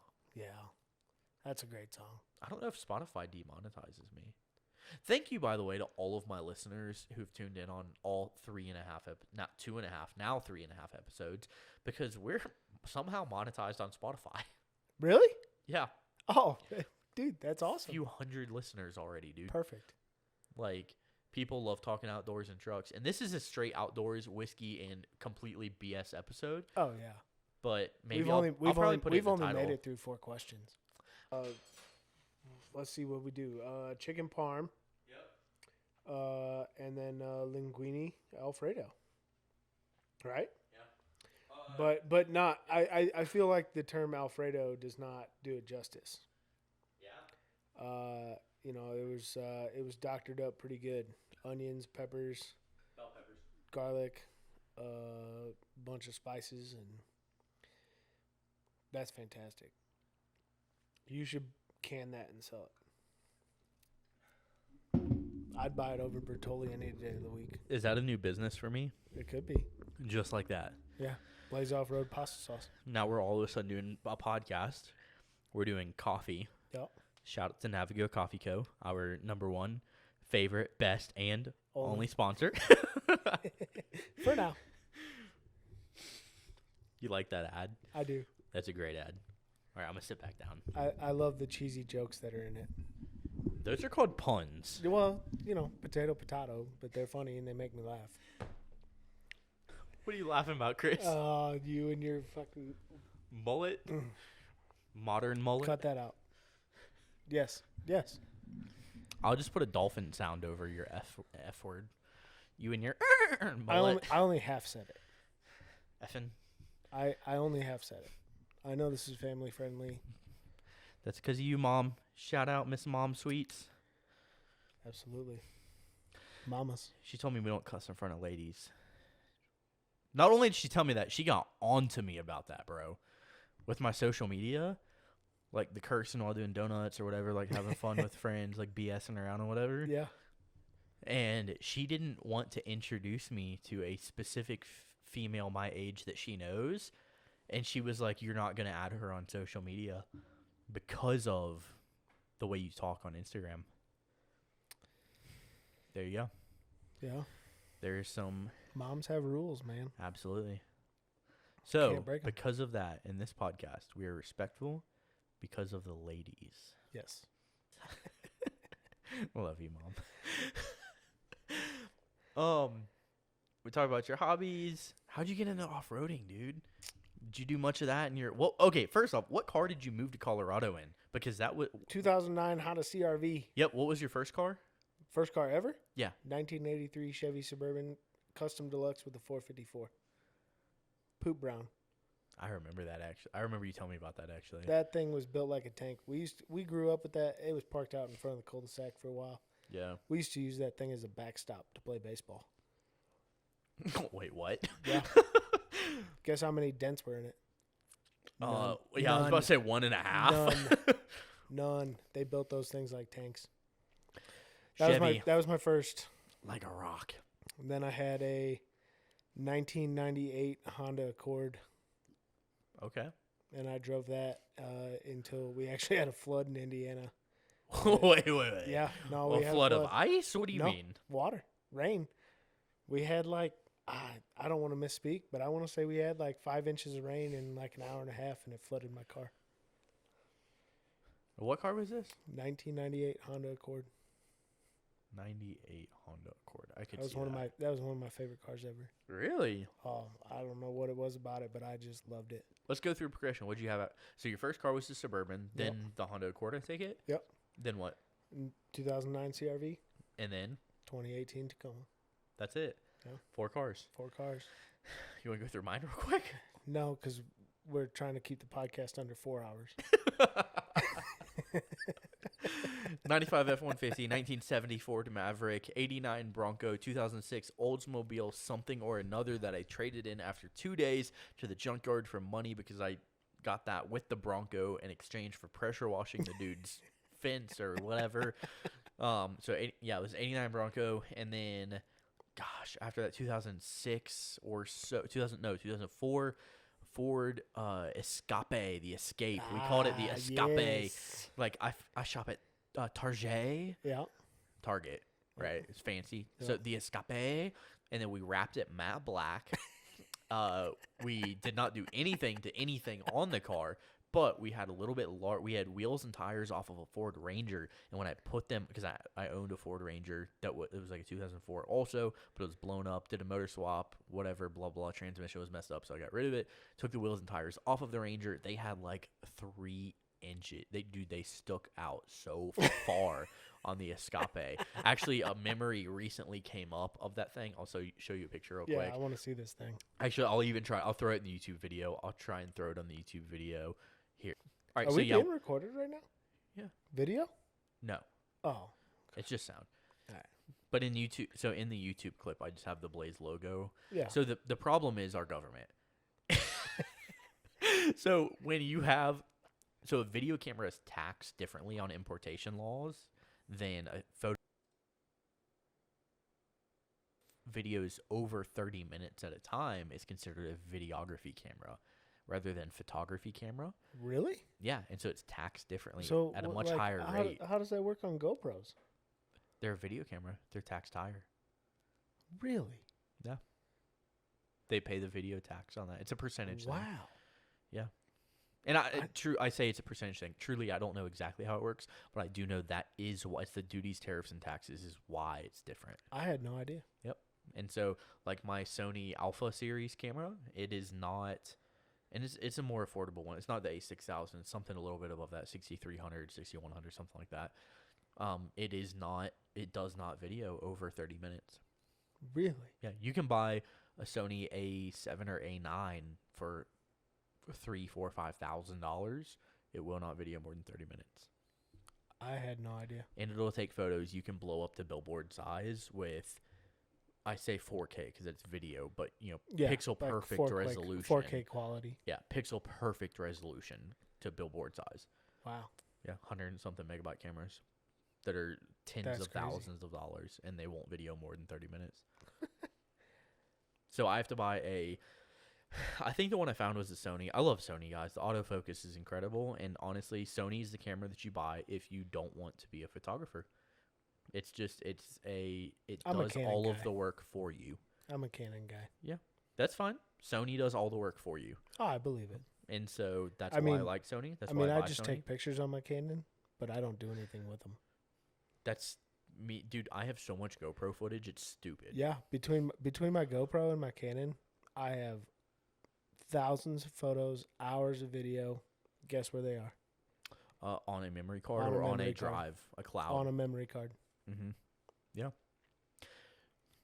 But every time a new GoPro comes out, you look at it like, I want that. Yeah, I look at it and I'm like, oh man, this one shoots in even higher quality. Yeah. Maybe I should get that. That's consumerism at its finest. Yeah, absolutely. That's exactly what I talked about in episode 1 / sound test. Yes. Yes. Consumerism. Absolutely. So, let's move back a little bit. All right, we're on question 6 now. How'd you get into off-road? They're not numbered. Are you counting? Well, yeah, 1, 2, 3, 4, 5, 6. How'd you get into off-roading, bud? Well, Coming so from a CRV. I bought the Tacoma. Yep. Because I always wanted one. Wait, so you decided you like the looks when you saw it in person, Yeah. and so then all of a sudden you're like, you know what? I will get I do like a third. I will get a third gen. Yes. Okay. Well, I liked them. I didn't know what I was gonna buy, but I liked them. And moved out here, had some good things happen at work, and Okay. decided it was time to get out of the CRV and go buy a Tacoma. Fair. Also, really funny story. Right before I got the Tacoma, roommate and I went camping with some friends out in what we refer to as the Banana Leaf Forest.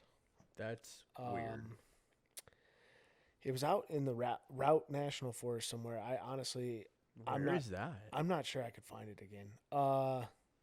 If you took Highway 40 into Kremling and then continued on like you were going to Steamboat, Oh, okay. but okay. cut off on, I don't remember the road right now, but you cut off and you kind of go over Gore Pass and come back down. Okay. Somewhere way back in there. And we used to, my roommate had a Dodge Journey, okay? And it was all-wheel drive. That was the only vehicle we had in our household that was all-wheel drive. Okay. So we used to always take that camping.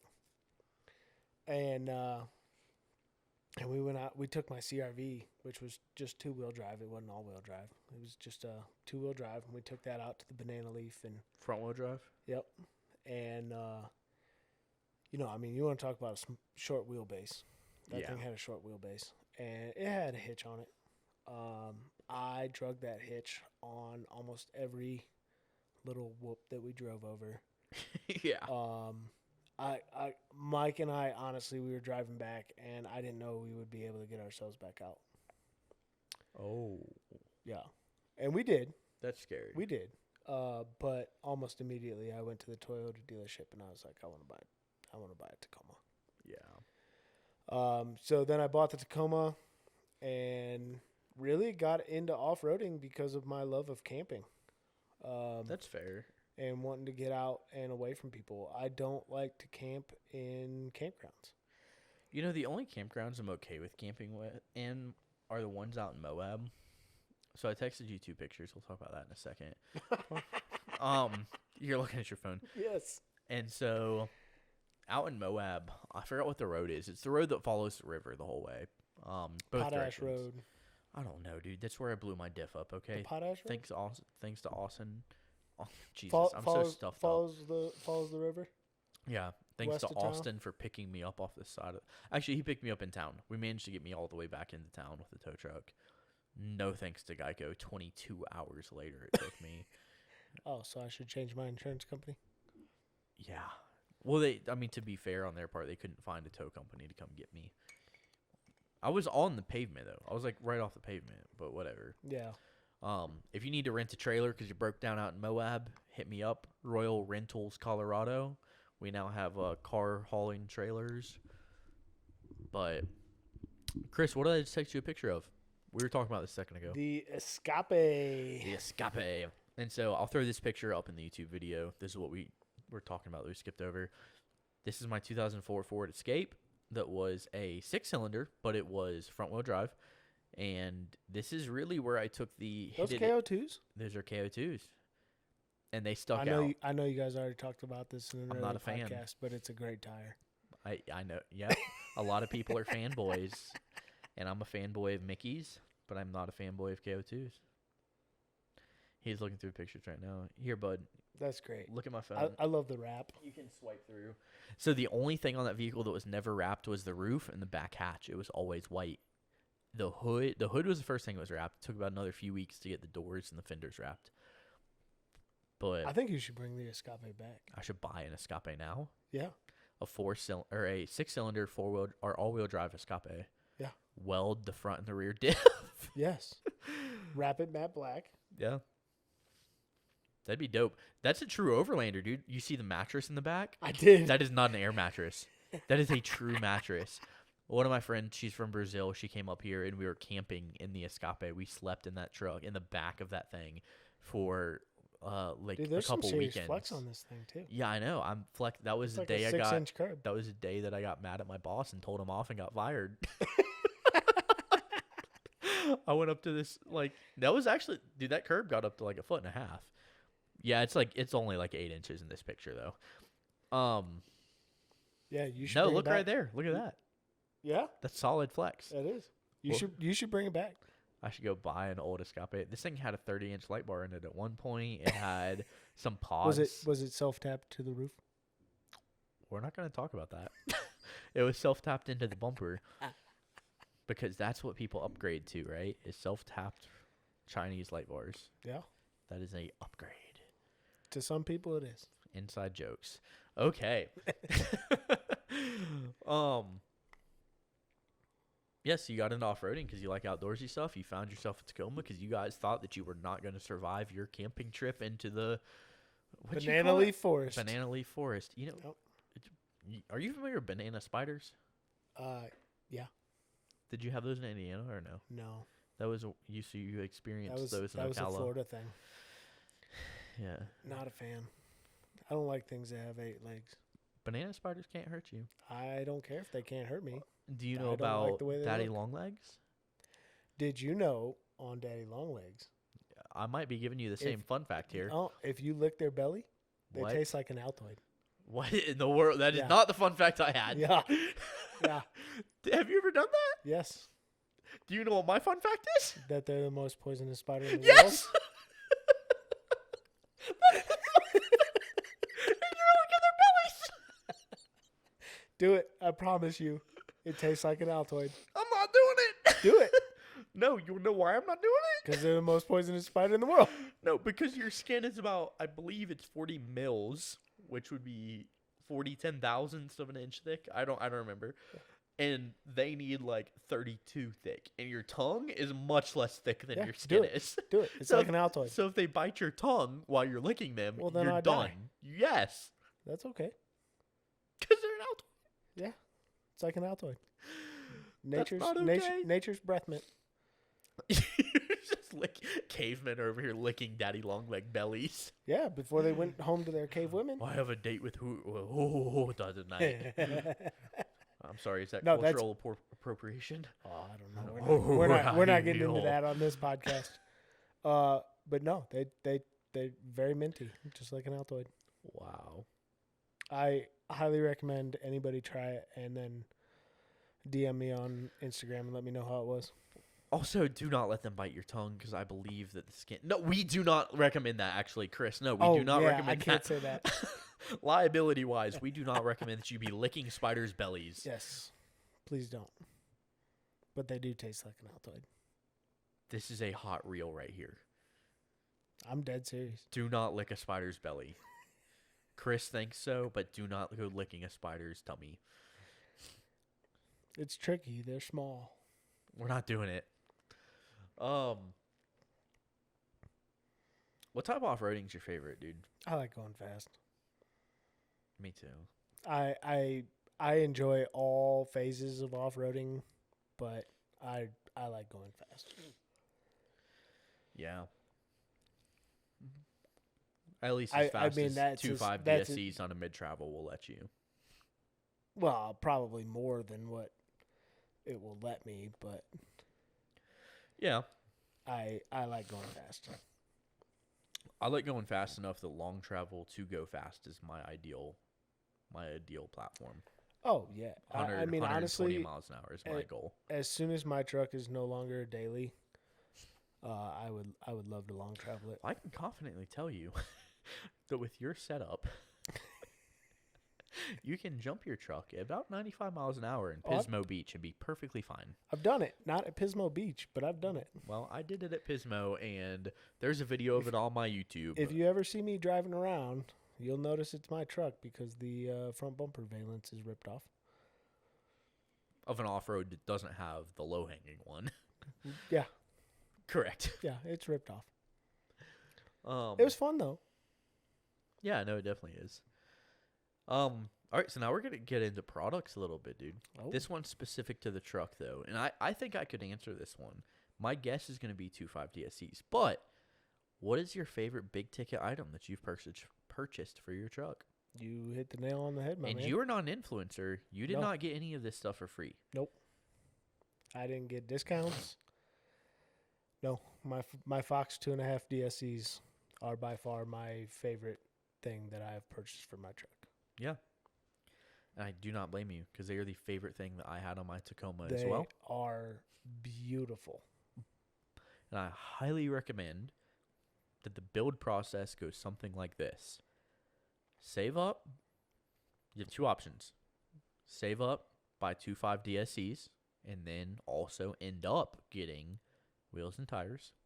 Or buy your wheels and tires with 5100s that are super cheap, and then save up over time and buy 2.5 DSCs.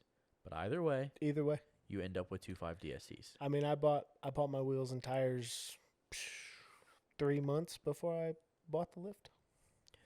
Yeah, and they sat in your house, didn't they? Yeah. Yeah. You want to talk about temptation?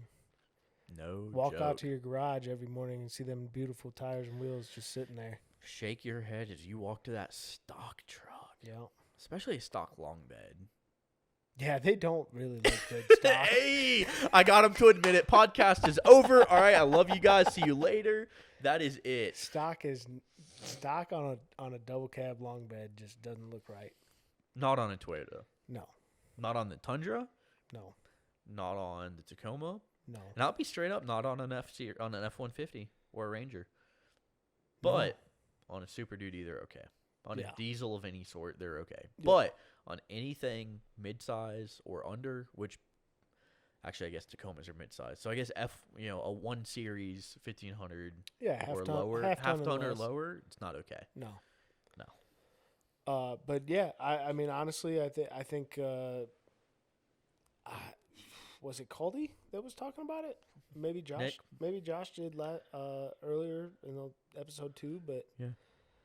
You know, I mean, think about the part of your truck that touches the road, right? Tires. Josh, yeah.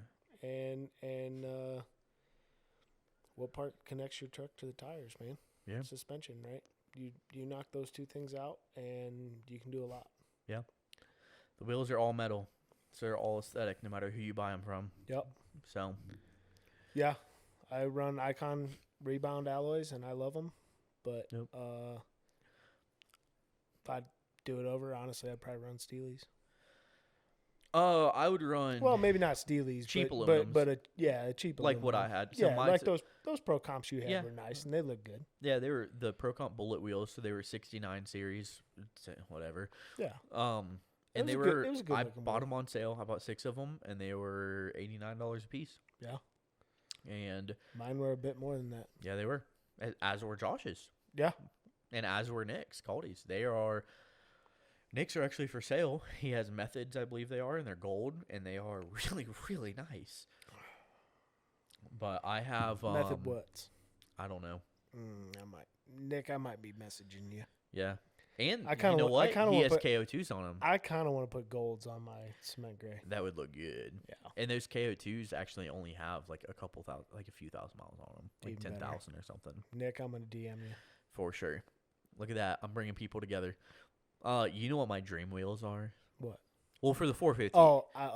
For the 450, it'd be different. I know this. We talked about this a long time ago. For the 150, it's going to be the same as what they were for the Tacoma. But they didn't make them for Tacoma because Tacoma doesn't make enough power to require these. Why do I? The name is on the tip of my tongue. So the type of wheel they are is obviously like American Force and all those like true billet wheels Yeah. are they're made of billet blocks basically, and they're ground down or whatever, they're machined down. Specialty Forge, American Force, a lot of those wheels are the show wheels and pavement princess wheels, right? Which that's what I would want for my 450. I want to set up black. I probably want 22 fives, but I don't know if I want to be limited to semi truck tires, and so I think I might actually go 24s on that, but make them look like the semi truck wheels. Yeah. But either way, on the truck for off roading, for racing Are or they whatever, Innovates? Innovate. There you That's go. what it So I want was. Innovate racing wheels, but they're like $800 or $900. They're like $850 a piece, dude. Yeah, they're a nasty wheel though. Well, They would look so good. I'm really looking into doing, and this is completely separate from them, and this is a bad time to say this because it seems super selfish to say it now, but I am looking into doing. I'm talking to Brian at Vox United, so that's the other Brian that I know. That's who we built the Hirsch truck with, and I'm looking at doing water project stuff down in Mexico, man. Like he does a lot of work in Africa, Yeah. and that's amazing to me. It's awesome. Like I want to go over there. I want to do all that with him, and I intend to and plan to. And that's currently the plans that I'll go with them. But for me, I grew up watching the Baja 1000, man. I grew up, Mexico being a passion of mine in a lot of ways, and that hits a lot closer to home for me. And so I'm actually looking at working with a lot of companies, and Innovate's one of the ones I'm going to reach out to. And regardless of how we partner with them, whether it's sharing social media posts, whether it's them giving us, money straight towards being spent on building wells for people in Mexico, or whether it's product, which no matter which way it is, like Innovate is a company that I have a lot of respect for, and I do want to work with in some form or fashion going forward. Yeah, absolutely. So, for everybody hearing the Nasty wheels too. springy noise, Chris was getting more whiskey. Shh. I'll get better mic stands here soon. I thought these were good enough, but you can hear the springs on them. So, Yeah. but no, I have a lot of respect for Innovate. They do a lot of good work. You see, I have a Kibby Tech hat here. Yep. Matt and Ryan. It's a good looking Ryan hat. being the owner and Matt being the CAD guy who's helped me a ton over the past year and a half. I love amazing their guys. Instagram. They have some good products. They do. They have some of the best products in the world, bro. Honestly, like Goals. upper control arms, I want to talk to Matt about if he can design me some and convince Ryan to allow him to manufacture some long travel stuff for me. I'm in. Yeah, for the F-150. Or the Tacoma. That'd be cool too. Yeah, I don't know if the Tacoma requires enough power or has enough power to require a $1,500 upper control arm. Fully billet aluminum, engineered to perfection. Yeah, that's fair. Yeah. Be cool though. It is absolutely cool. Granted, my SPCs didn't hold up to my abuse. Yours did. Mine have. Yeah. That just And- means you don't abuse it the same way I have. Well, yeah, probably. Mine were a little rough. I did have to replace my upper ball joints though after a while. I have a set that I need to warranty out, so if anybody wants a set of upper ball joints, I will happily sell them to you as a backup set after I'll I get take a 'em. brand new set. I'll take them. I don't know how much they're worth. That's okay. I'll take them. I'll trade you a bottle of whiskey. Deal. Deal. Not this one because we drank half of it. I'll get you another one. Of the There's same, mo- of the same there's whiskey. actually another bottle of the same stuff in my truck right now. I bought two. Cool. I'll trade you for a brand new set of SBC upper ball joints for you to keep with you. Dude, mine went bad, and when they went bad so fast that by the time I got halfway through Kansas, my front tires were shot. From here, from Denver, when I was driving to North Carolina. Wow. They went bad at about the Colorado border within 200 or 300 miles. They're bad enough that my front tires were shot. That's When they insane. go bad, they go quick. Maintain your stuff, boys. Dude, they had grease in them and everything. Mm. It was I don't know. I messed them up, man. Yeah. I was super rough on them. I let them get out of alignment quite a few times, and then I'd put them back in alignment, that is. And I don't know. It just, they went bad. When they did, it was done.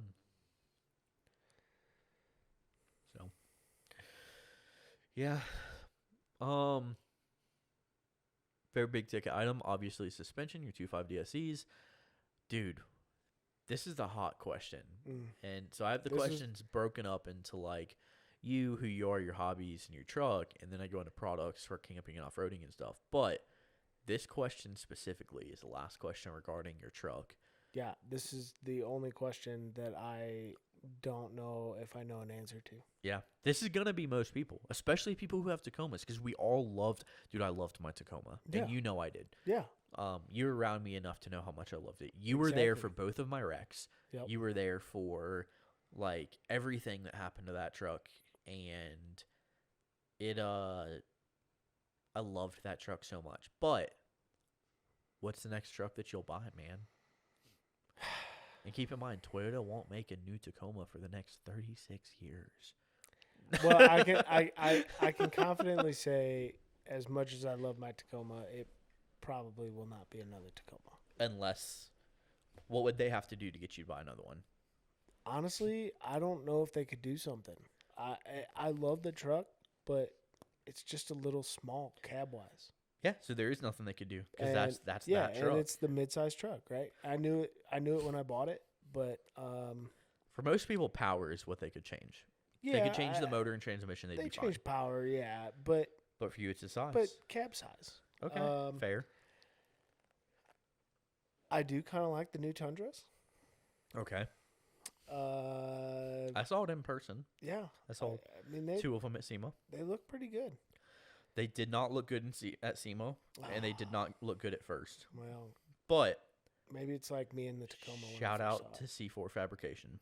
Yes. No. Keep in mind, That- I saw them in person. That bumper, the bumper that I saw is fantastic. Those 37s are stuffed, though. They have to do more work to get those to clear all the way. Yeah, But but I do know that for a fact.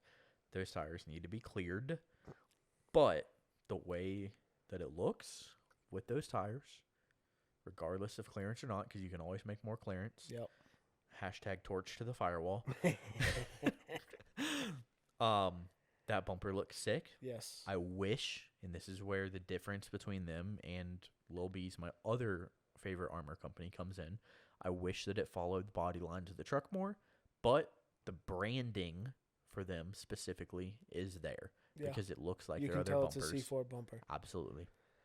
So yeah, I mean I love the Tundras, the new Tundras. I really like them. I have yet to see one in person, and I haven't test driven one yet.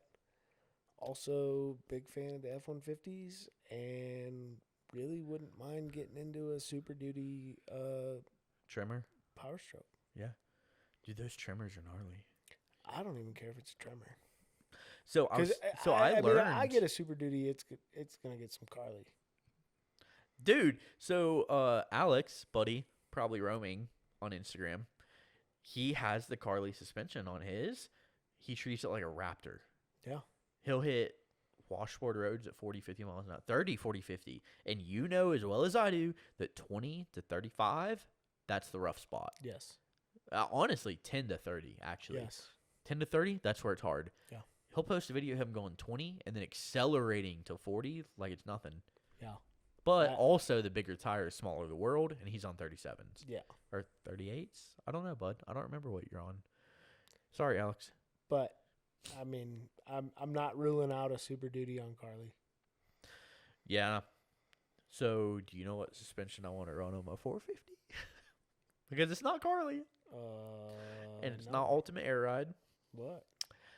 I want to run an any level lift. Any level. The hydraulic Yes. hydraulic over coilover. Yes. Yeah.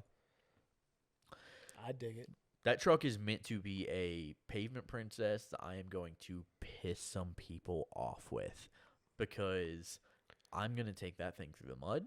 I'm going to take that thing up some gnarly rocks in Moab. You know me, bro. Yeah. I can't help myself. That You thing's wheel going to have harder some than- power. You wheel harder than anybody else I know. Dude, I'm going to be doing donuts in the middle of the rocks in Moab. Like, okay, I'm not going to be doing that because I don't want to tear up Moab. But, like, that's an exaggeration. But, like, I will be smoking some tires on that thing. Yeah.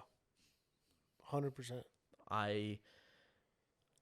I unfortunately have this view, and a lot of this is from like knowing that trucks are disposable.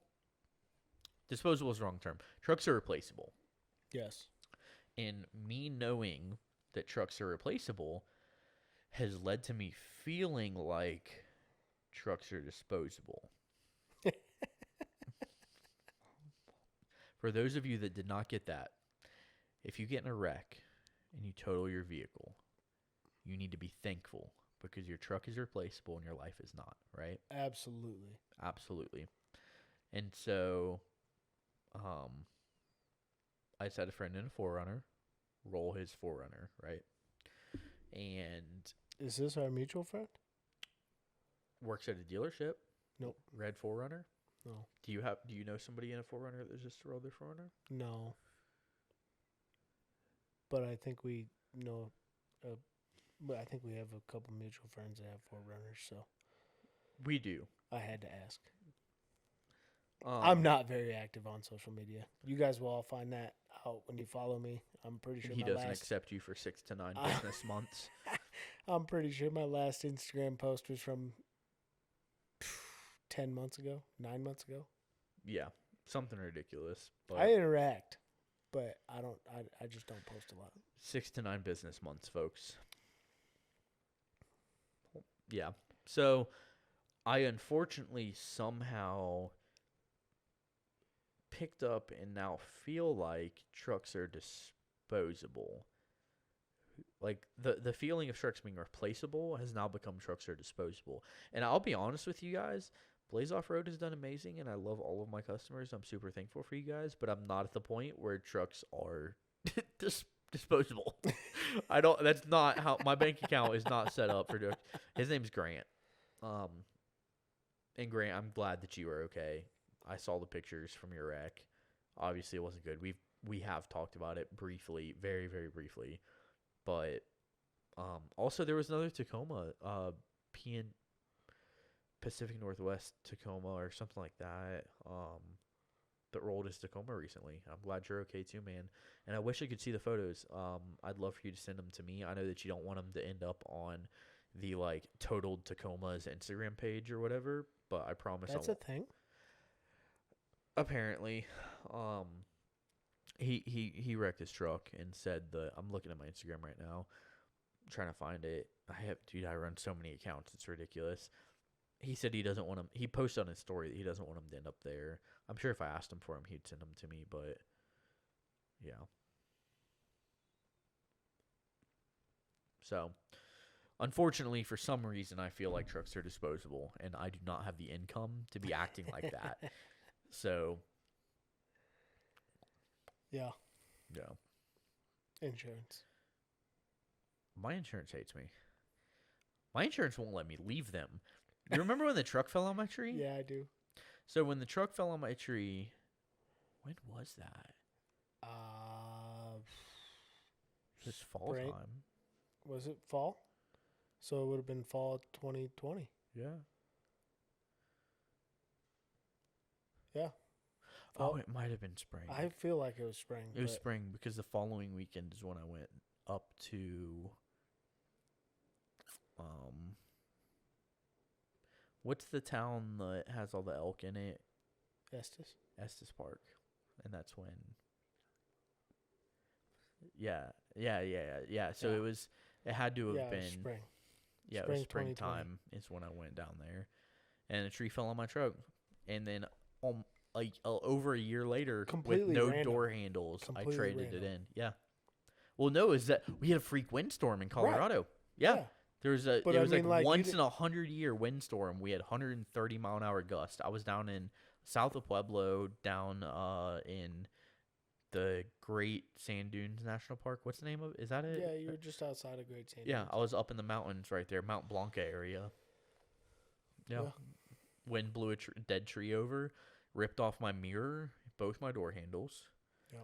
I was camping, and then I was driving up over the I was driving the truck when it happened. Side note, crazy. For all you folks that like to camp too, Mm-hmm. that's why it's important to look for widowmakers before you set up camp.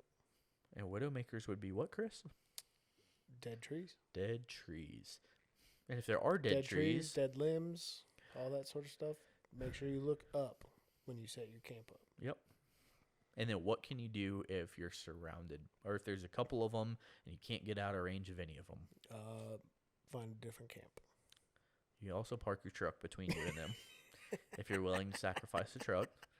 Or in my recommendation would be to find a different camp. There's so many of them in Florida, though. You can walk up and push them over usually. Well, you could try Usually in Florida, you can push them over. You could try it. Out here, I don't think you can really push them over. I don't think so. You'd have to try. Yeah. I know most of the dead trees in Florida, though, you can push over. Yeah. But that is But crazy. in Florida, the root balls are only a foot in the ground anyway, so. Yeah, well, except the 3-foot root balls that are on palm trees, you can't snatch out with 10 semi-trucks. That's the taproot, though. Dude, those palm tree root balls are ridiculous. Oh, yeah. You cannot pull them out with a semi-truck. Yeah. You couldn't pull them out with a Tesla semi-truck, okay, kiddo?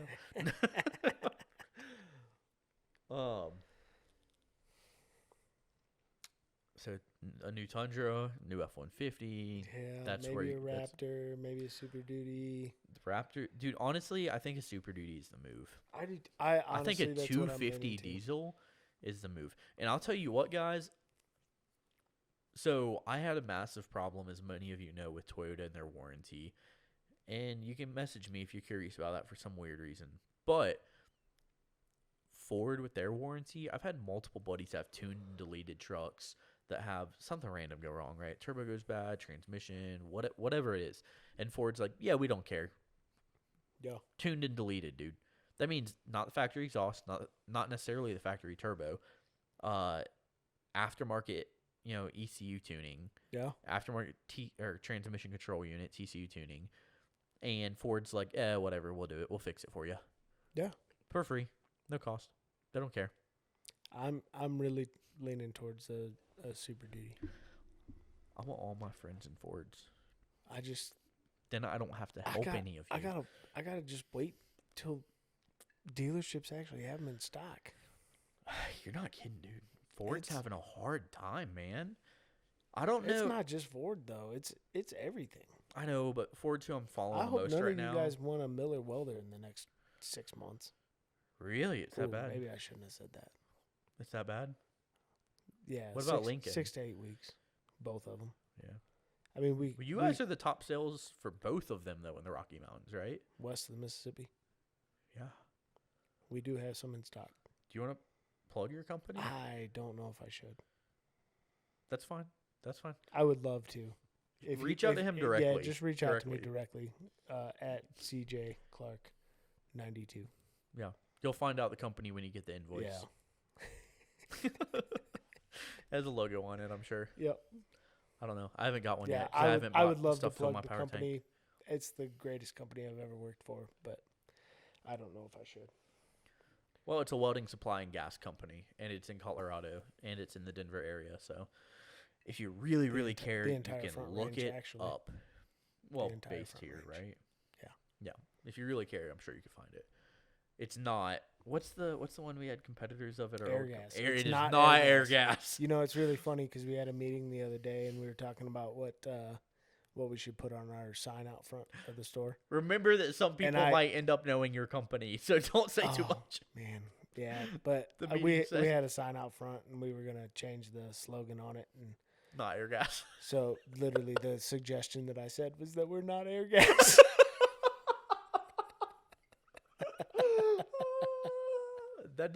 That's good though. I know. It's good you're not air gas. Yes. As a consumer, I have not been happy with them, and that has nothing to do with you because I have never worked for a welding supply company. Right. Yeah. I suggested not air gas, and it was shot down immediately. Well, only by people who are thinking politically. Yeah. Also, the people that probably don't want me to plug the company right now. So.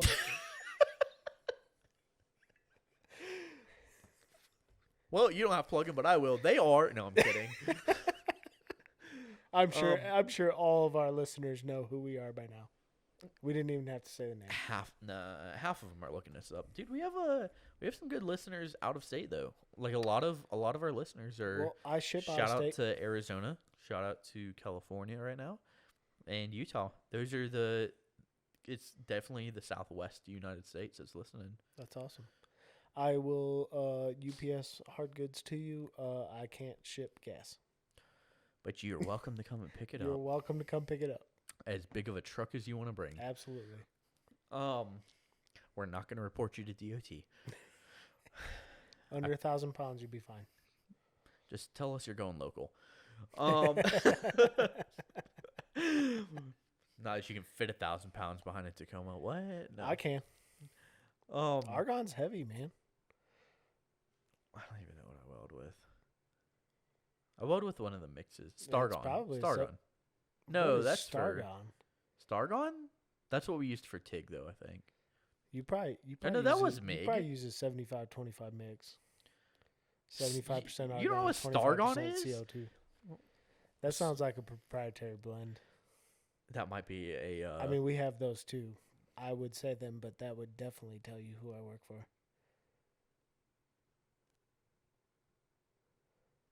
Stargon is CS and SS shielding gas. Lindy. Lindy? Who Stargon you welding buying gas from? blends Lindy. Oh, we don't need to talk It's about formerly Praxair. Formerly? Is Praxair not around anymore? that. They were bought by Lindy. I've never heard of Lindy. Praxair is still around, but they're owned by Lindy. I don't know where I used Stargon though. I don't know if that was in high school when I was TIG welding, or if it was after when I've been MIG welding. I think it must have been. Dude, I feel like it was TIG weld or Stig weld. Stig. Now I'm making up new forms of welding over here, guys. It might just be like a UHP argon that you were using for TIG welding. UHP. Ultra high purity.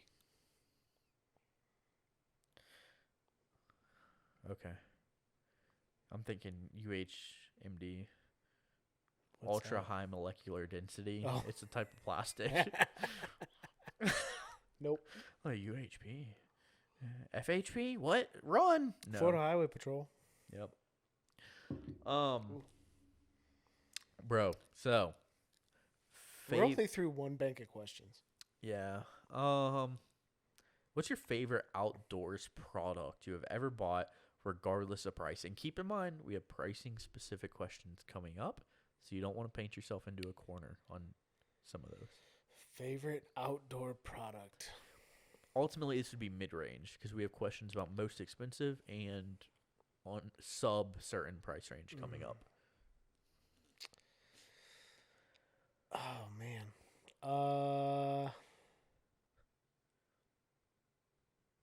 That's a good one. Yeah. I thought I prepared for this podcast, but I must have skipped over this question. I do send the questions out ahead of time, but I also add questions, although usually they're at the bottom. Favorite outdoor or off-road product?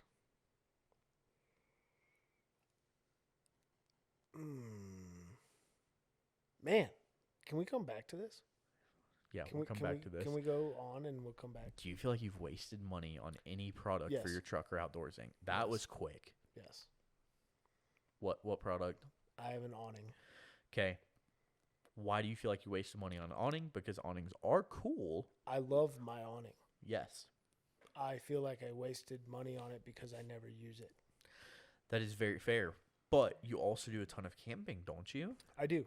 And So- you do a ton of outdoorsy stuff. Yes. And so my issue with my awning is typically I'm leaving Denver, Golden, Friday evening.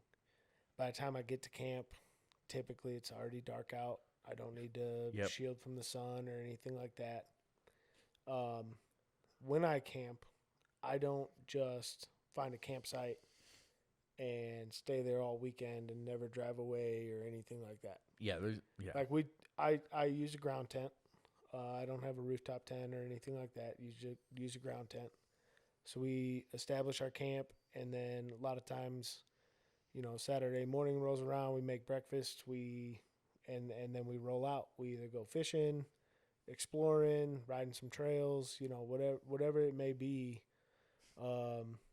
We tend to be pretty mobile, and as much as I love my awning, and as easy as it is to set up and tear down, it does not take very long to do.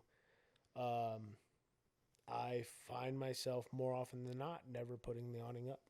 Yeah, you don't take time to do it. Yeah, I feel like the weekends where I spend a whole weekend at camp, which is very few and far between, I will set the awning up and string lights across it and all that sort of stuff. Um, but really, I only use my awning when it's raining. So That's fair. it's a great product and I do like it, but for the money that I paid for it and the amount that I use it, I feel like I wasted money on it. Yeah. Um, and to be even more fair, I didn't pay full price for that. correct. I bought it on a sale. You did. But it is a very good awning. It is Who's it from? CVT. That's what I thought. CVT. They make great products. Yes. Great company. Yes. I met the owner. I will say I have used that awning in some pretty severe storms in the mountains in the summer, and you stake that thing down, it's not going anywhere. Yeah. Which is a Testament. it's a testament to their quality, but it's also a nice thing to know that the metal hanging off the side of your truck is not going to fly into your truck. That's very fair. I mean, I've had it staked down in storms that literally ripped a brand who shall not be named tent away. I don't even know what you're talking about. The brand we talked about earlier. We said their name once earlier in the podcast. It's a outdoor gear supplier. Oh yeah. They don't a in-house brand for the big company. Yeah. Okay. Literally blew the tent away. Broke poles, ripped the fly, everything. Wow. All our stuff was soaked. We ended up driving home from Taylor Park that night. Wait, so I remember this story. And the awning was fine. So that is a wow. That really is a testament to the awning. If your ground tent got ripped away, but your awning was fine. My awning was fine. Never moved.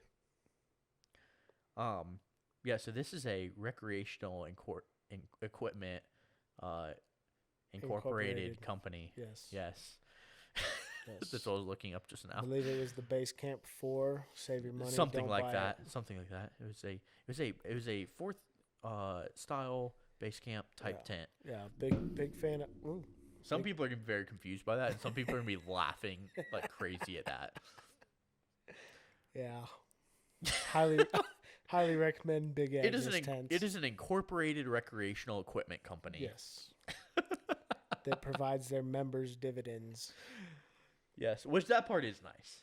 That part is great. Yes, you can buy into the co-op. Yes, and it only costs you $20 for life. So I mean, honestly, that's like dope. we talked about earlier, emergency purchases, things like that. It's a great place. Yeah, you get a little kickback at the end of the year. Yeah, when and if you use it. So that's definitely nice. Products you couldn't live without, man. Couldn't live without. Your awning is a product you could definitely live without. Yes. We do like the quality, but don't use it enough to make it worth it. No. What's a product that, dude, you would pay anything for? Good sleeping bag. Facts. Good sleeping bag. And I don't mean that in a just whatever fits good in your mind. As far as temperature ratings, things like that, a good sleeping bag will take you places you never thought you'd be able to go. Yeah. I personally have Marmot sleeping bags. Okay. Down 850 fill. All my sleeping bags were all bought for backpacking, so highly compressible, down, incredible warmth to weight ratio. I don't think you could ever go wrong with buying a good sleeping bag. Don't go to Walmart and buy a 20-degree sleeping bag for $60. Don't. Just it's like it's like anything else we buy, right? We want to buy quality stuff. Go spend the money on a good bag. I know. I can tell that. I can see that look. I know you got them $60 Walmart sleeping bags, and that's I have okay. an Amazon bag. That's okay. I got a Upgrade. rumple though. Upgrade. I got a rumple though. Yeah. And it's sad when the blanket was more expensive than the sleeping bag. Facts. Chris, it's a great blanket though. What's your GovX login, bud? I'll go get me a big Agnes. Oh, I'll give you my expert voice login. I know. I still have it saved. You haven't changed it in 2 years. I don't know if I'm allowed to say that either. No, guys, I do not order stuff through his expert voice login. I have him order it for me. Yes. No, I'm kidding. After 1 year of him using it. Yeah. No, but that'll cover most but brands. For real, an item you can't live without. I fully a good sleeping bag. That's fair, man. And even what I would say too is buy one that is warmer than what you think you need. Bro, you can always unzip it. Because you can always unzip it. I'll tell you what, it is much, much, much, much worlds better. It is unbelievably better to be a little bit warmer through the night because your bag is too warm and you need to unfold it and then refold it over you and then unfold it off of you than it is to be huddled up in it, shivering all night long. I know this from experience. We used to have a customer that made trailers. Well, imported trailers and claimed that she made them. We did borrow a trailer. They were amazing people. I will say that. They were great. Yes. Super nice, super awesome. Just crazy. Lots of stuff going on in their lives that were really off the wall. I actually just remembered I still have a tent from them. Oh, yeah. It's on the trailer of our welding buddy. Yeah. Is it still in his backyard? Yeah. That thing is huge. Yes, it's massive. The thing is like 6 feet wide and 10 feet long. Yeah. Yeah. It's and it's huge. got like a built-in annex and everything. And it's like a fold-out. Yeah. If anybody wants it, hit me up on Instagram. It is crazy. It's canvas, too. It's like that rubberized canvas. Yeah. It's like super high quality. Yeah. No, these tents were legit. Thousands and thousands of dollars. I think these tents were like $8,000 or $6,000 is what she sold them for. Yeah. But yeah, I don't know. Either way, it's crazy, crazy high quality. Huge though. You would put this on a trailer or a Super Duty because we put this on the bed of his Super Duty. He had a bed off of a 350. We put it on my Tacoma with the bed rack. And with the bed rack that I had and the lift and everything, it was like 4 or 5 inches too tall for the annex to sit completely flat on the ground. Correct. So it's a 3-inch lift on 33s. Yeah. And so if you have a DSC's maxed out on 35s, you're a lot better off. Yeah. But or just build a nice little overland trailer and slap this thing on it. An overland trailer on 35s would be fine. Yeah. Because they sit higher anyways. Yeah. He was also on a mid-height. It's a great tent, though. It's a comfy mattress. You can leave your sleeping bags in it. Yeah, and close it all your up. pillows and anything you want. Full-size pillows. Yeah. Yeah. Yeah, you could have the whole setup.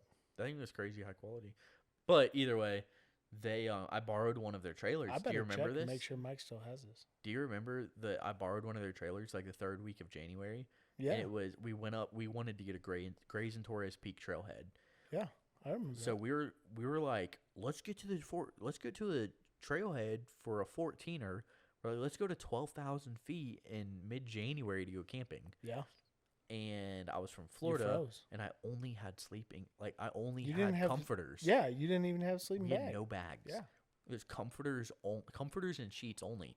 Dude, I spent 6 hours backing down that trail because I couldn't turn around. We disconnected. We couldn't. I tied the trailer off to a tree to try and disconnect it from the truck, and I couldn't get it disconnected from the truck Yeah. because it was so the weight of the trailer it wouldn't let me disconnect it. Because I was trying to I hooked one end of the trailer up to a tree to swing it around in the ditch, so it'd basically spin all the way around and fall in the ditch, and so that I could take the truck and turn it around and drive back down. And I would back up like 10 or 15 feet and hit the brakes, and the trailer would slide into the ditch, and I could not back any further than that. Bro, you know that type of like desperation you're in when it's freezing cold and you're crazy, like you're like exhausted beyond belief, and you get that like crying, you're like crying frustration, tears of like anger and frustration. Well, and I think it's Like, important to note too that we're factoring in time into this as well. And so I yeah, mean, we're 6 talking like it's like 2 a.m. and yeah, it's a we're Friday talking 2 evening, a.m. and you hit the trail at 8. and I've been working all day. Yeah. And so it was like I worked all week, and then I think we could say this. Screw our previous employer. You let me leave like an hour early. Oh yeah, they don't know who we are. Yeah, I'm not They're allowed not to work for them listening to this anymore, podcast. anyways. And They so won't let me work for them anymore. and so I worked all week and then loaded up the trailer. And then the next morning, one of her friends, which also she was fine. She was amazing. But like her friends were the real crazy ones. But was supposed to fill up the propane tanks and never did. And so the next morning we didn't even have propane for making food. And so it was bad. It was all night long. What We the moral of that shivered. story is? Get a good sleeping bag. Get a good sleeping bag and always have extra propane. Yeah, well, it was all plumbed into the system. Yeah, I don't think I a 1 know, pound tank would have done I much. I know.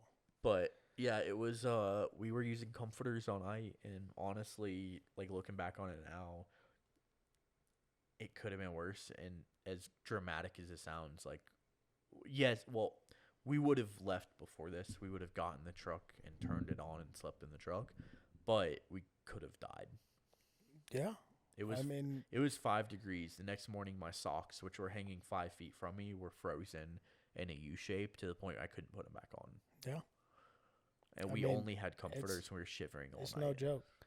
And so when I say a good sleeping bag, go spend $400, $500, $600 on a 0-degree sleeping bag. Yeah. Spend $400 on a 0-degree sleeping bag and $100 on a rumple.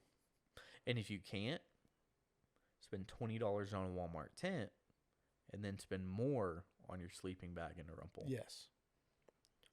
Yes. And if you can't do that, spend $100 on a -20 Amazon bag. $100, not $20 on a -20 Amazon bag because that's fake. But Yes. spend as much as you can afford on the On lowest temperature bag you can, and spend the money on a rumple, a branded. That is one of the few I'm dead things. serious. That is one of the greatest things that I have ever bought in my entire life. I own 4 of them now.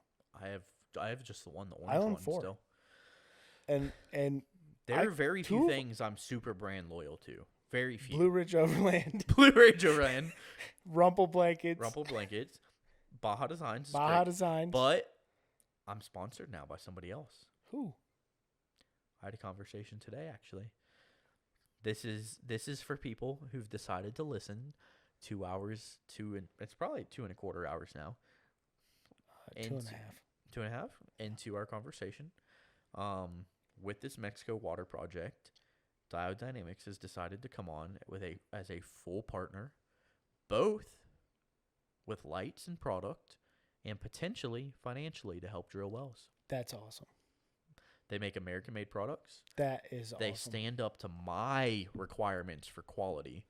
You have Which to cheers me for cheers. that. Congratulations, Cheers, cheers, brother. cheers. Here, let's do it. So cheers to that.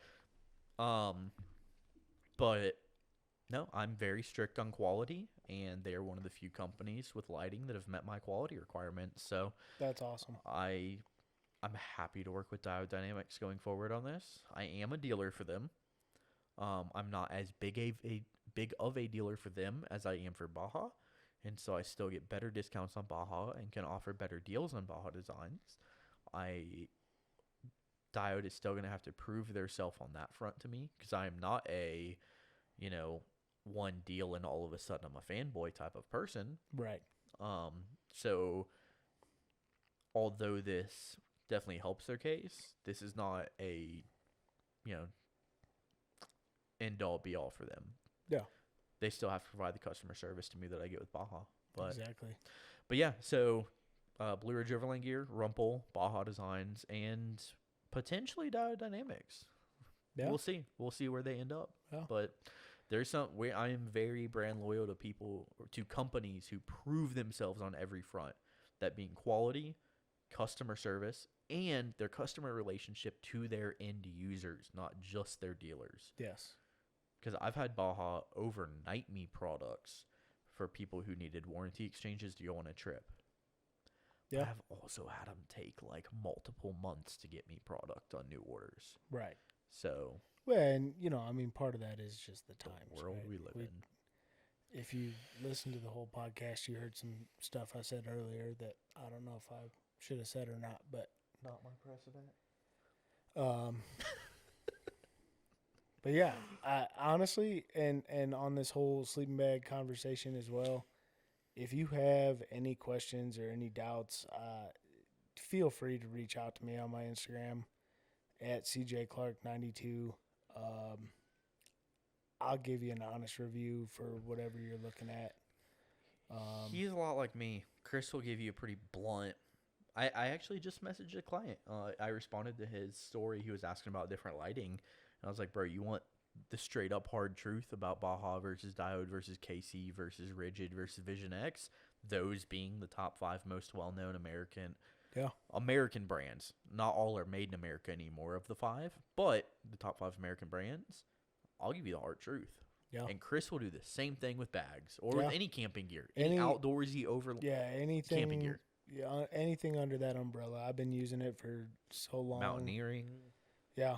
You want boot recommendations? You want tent recommendations? You want sleeping bags? Stoves? Oh, I already know your boot recommendation. What is it? La Sportiva. La Sportiva. Yep. Oh, man. I still need to get me a set. Dude, my freaking... I bought boots half a size too big for myself from Duluth Trading. Yeah. And they are about a size and a half too small.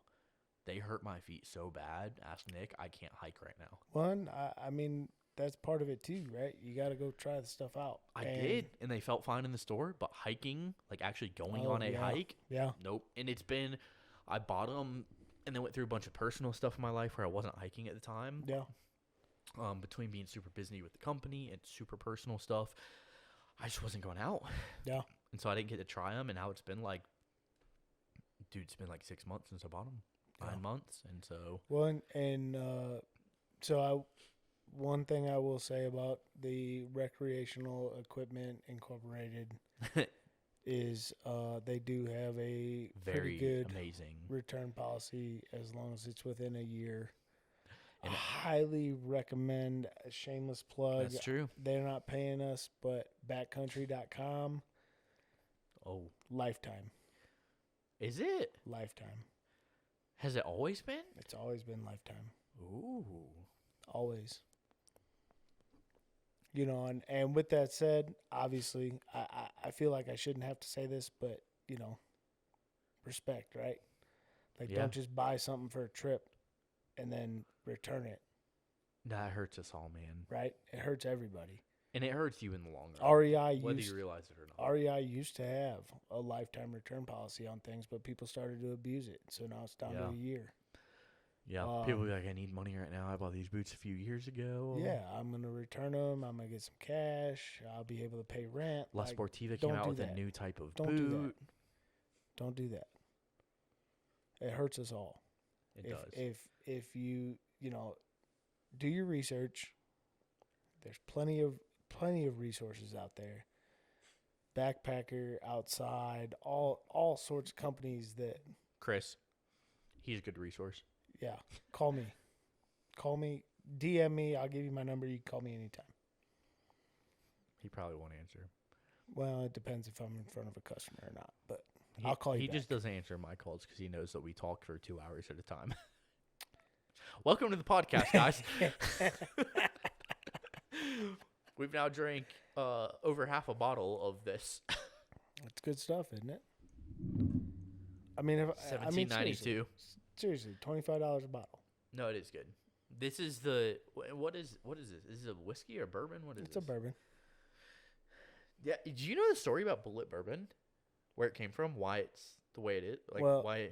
So, I've heard there's a couple of different variations of this story. So the owner left Maker's Mark. The one that I feel is most true Okay. is that the owner actually worked at Maker's Mark. Or the founder, we should say. Yeah, founder. I don't know who the owner is. Yeah. We don't know right now. Right. Founder worked at Maker's Mark and kept getting in trouble because he couldn't put the labels on straight. Correct. And so he left, started his own bourbon company, and decided that none of the labels would be on straight. And so if you go pick up any Bullet Bourbon or Bullet Rye bottle, the Correct. label is always going to be crooked because he was fired from Maker's Mark for not being able to put the labels on correctly. My understanding is that to this day, and this could be completely wrong, this part of it, the rest of it, up to now, what you've said, I understand it's straight fact. But my understanding, or the rumor has it, is that he has, or the tradition is, whichever way it is, whether it's him or tradition, employees from multiple parts of the company, even office workers, get put in a position where they have to go out and hand lay the labels. Yes. So that they are not put on the same way every time. Yes. So if you buy a bottle now, and let's be honest, if one person is doing it for 8 hours, they will build muscle memory to do it by the 8th hour, right? Yeah, basically. So the if same you way. buy 5 bottles right now from the same liquor store, chances are they're all going to they're be from the same person, right? So that, they're going to be the same. But you buy one bottle from this liquor store, wait 2 weeks, buy one from another liquor store, wait 2 weeks, buy one from another. They're going to be a tiny bit different. And I have tried this. I have one bottle here that's from Costco. I used to have another bottle here that was from Sam's that somebody gave me. It's the same size. The true, what is this? The liter and a half. 175. The handle, Half quote gallon. unquote handle. This one doesn't Yes. have a handle, but Yes. it's a handle size. Yes. And then I had a smaller one, and I have a portable one, is what I call it. It's the it's the little 5 2-ounce one. No, it's bigger. It's the 500. Oh. It's like the handheld one, and so it's not like a full bottle. It's like a handheld. A Yeah. water bottle versus a liter bottle. Right. Yeah. And so it's like the handheld. It's a small one. Yeah. And so that I used to keep in my truck, but it was my emergency whiskey, Yeah, or you emergency got bourbon. Yes. That's important. That's the other most important gear you can't live without. Hey, we were just talking about getting catfish. Wait, what? No, I'm kidding.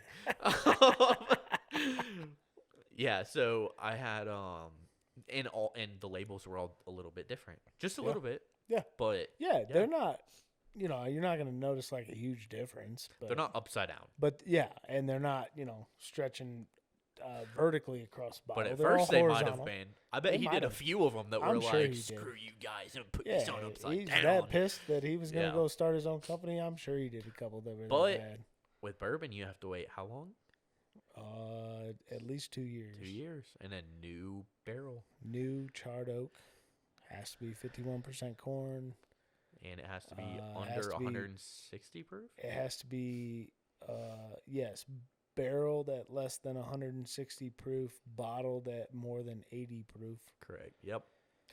So- No natural additives. It has to be, or no additives in general.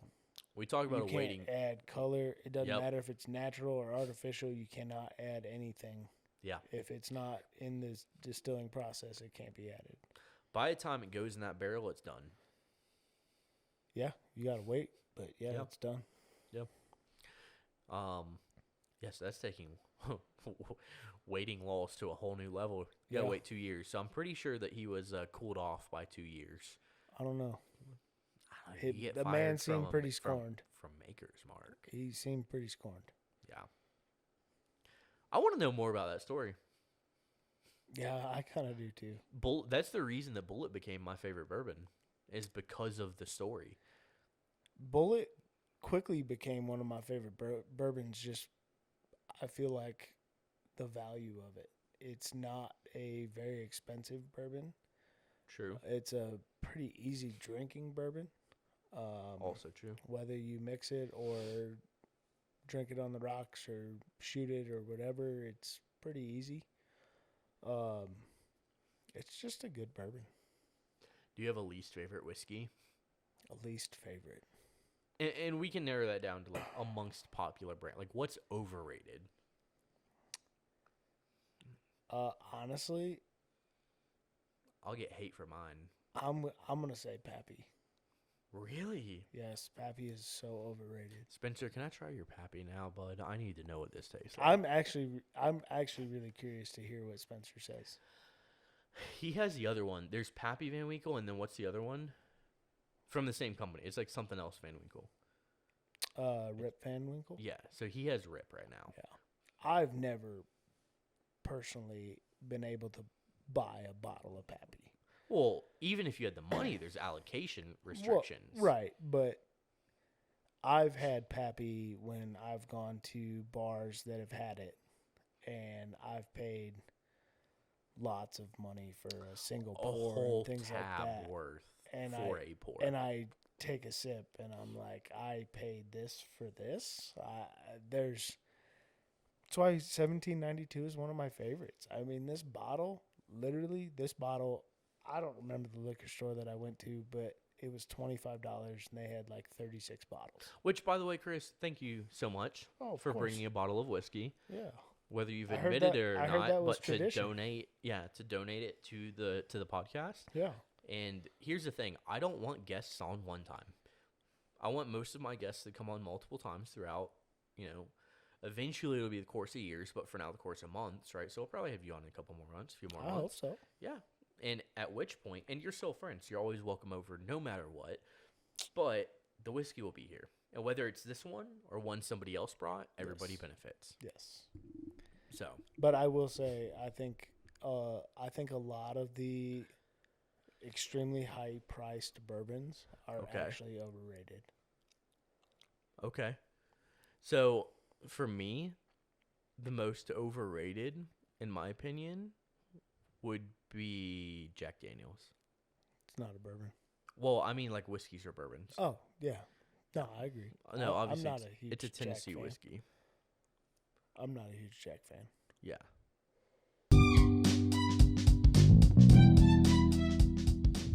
First off, I want to espresso my gratitude to the Navigo Coffee Company, our best, favorite, coolest, and only sponsor. So, hear me out, right? I saw this joke recently that I've been thinking about a latte. Why did the coffee have to file a police report? Because he got mugged. Yeah, I know it's stupid. But if you know me, that's just a little bit of deja vu for you right there. All right, for real. Let's bring this back down to the ground floor. Navigo Coffee is a small batch coffee roasting company owned and run by very good friends of mine, Ryan and Megan, out in California. Megan and Ryan are as in love with coffee as they are off-roading, outdoors, and camping. That's why they only roast with ethically sourced, high-quality beans. We will be offering their coffee along with awesome starter kits, including branded mugs and gear through the Blaze Off-Road website here soon. But for now, head over to navigocoffee.com and sign up for their email notifications to be the first on the list for pre-orders of their newest batches. Also, give them a follow on the gram, at Navigo Coffee Co. I got a lot of stuff to do for this weekend. I will see all of you who are listening tomorrow, because this will go out Friday morning. You know what's a bummer? What? I'm not going to be here this weekend. Where are you going to be? My girlfriend and I are going to Glenwood. That's what she thinks. She's going to listen to this, by the way. Is she really? Yes. I haven't met her yet, bud. No, you haven't. You will. But she's going to listen to this. And what's her name? Lindsay. Well, thank you for listening, Lindsay. Yeah. I can't wait to meet you. She's fantastic. You're going to love her. Oh, I know. You won't stop talking about it, first off. But we're going to Glenwood this weekend, so I'm going to have to miss Riggs and Coffee, and it kills me. I'm going to tell Mike at Spirit 1876 that you hate him. No.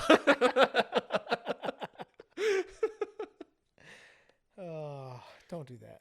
It's a good thing you're getting tuned tonight, because I need to buy a lot more credits. Yeah. We have to spend credits on tuning all y'all's trucks, so. That's fine.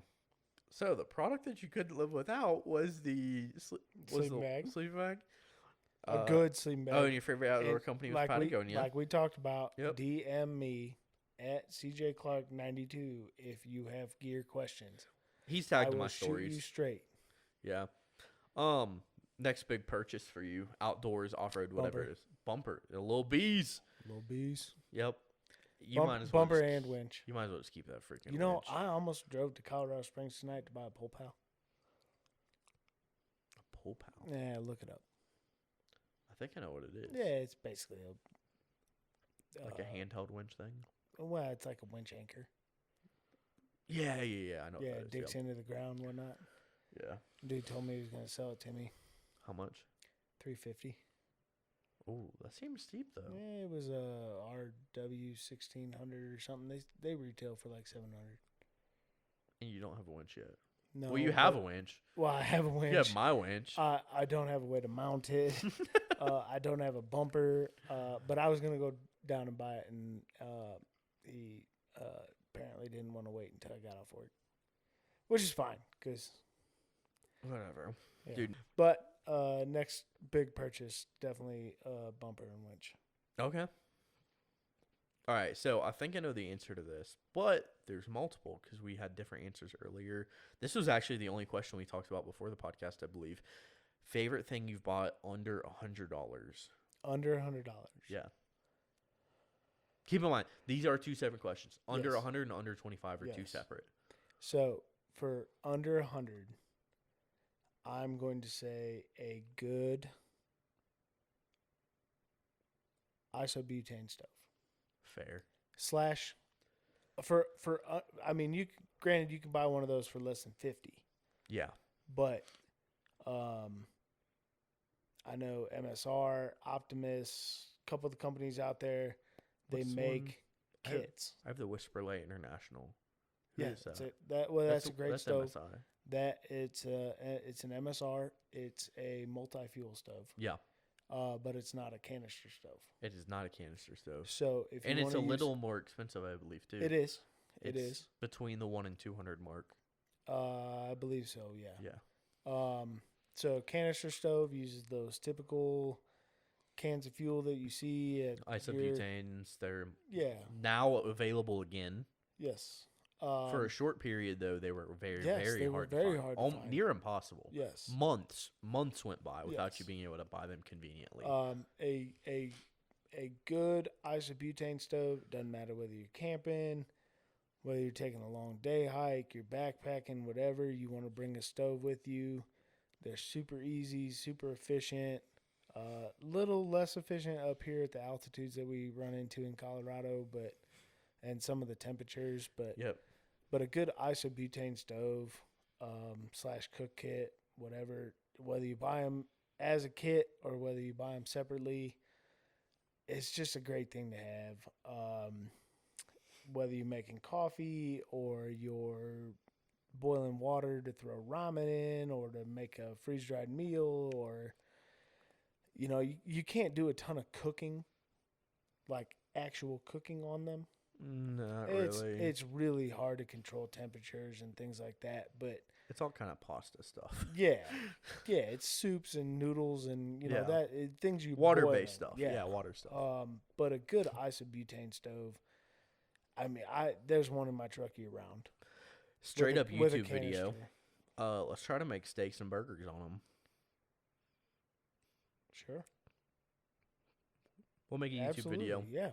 We'll just see make a what's video. actually possible. Because you know what? There might be ways to mitigate that high heat. Oil, for example, olive oil. Oil. Yeah. You're going to be on and off the temperature. Well, and you might not you want know to use an olive oil, but Well, that's what I maybe use to vegetable cook. or I something don't like that. vegetable oil.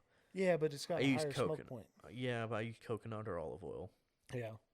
But a Or good, butter. But a good. I only use butter for steak, though. To be fair, Oh, yeah. everything else is It's Yeah. olive oil. But a good little. I'm gonna say the pocket rocket, because that's Yeah. one that I think Cheap, everybody's affordable. You can buy pretty it anywhere. familiar with. I think you can get it for like 40, 45, maybe $50.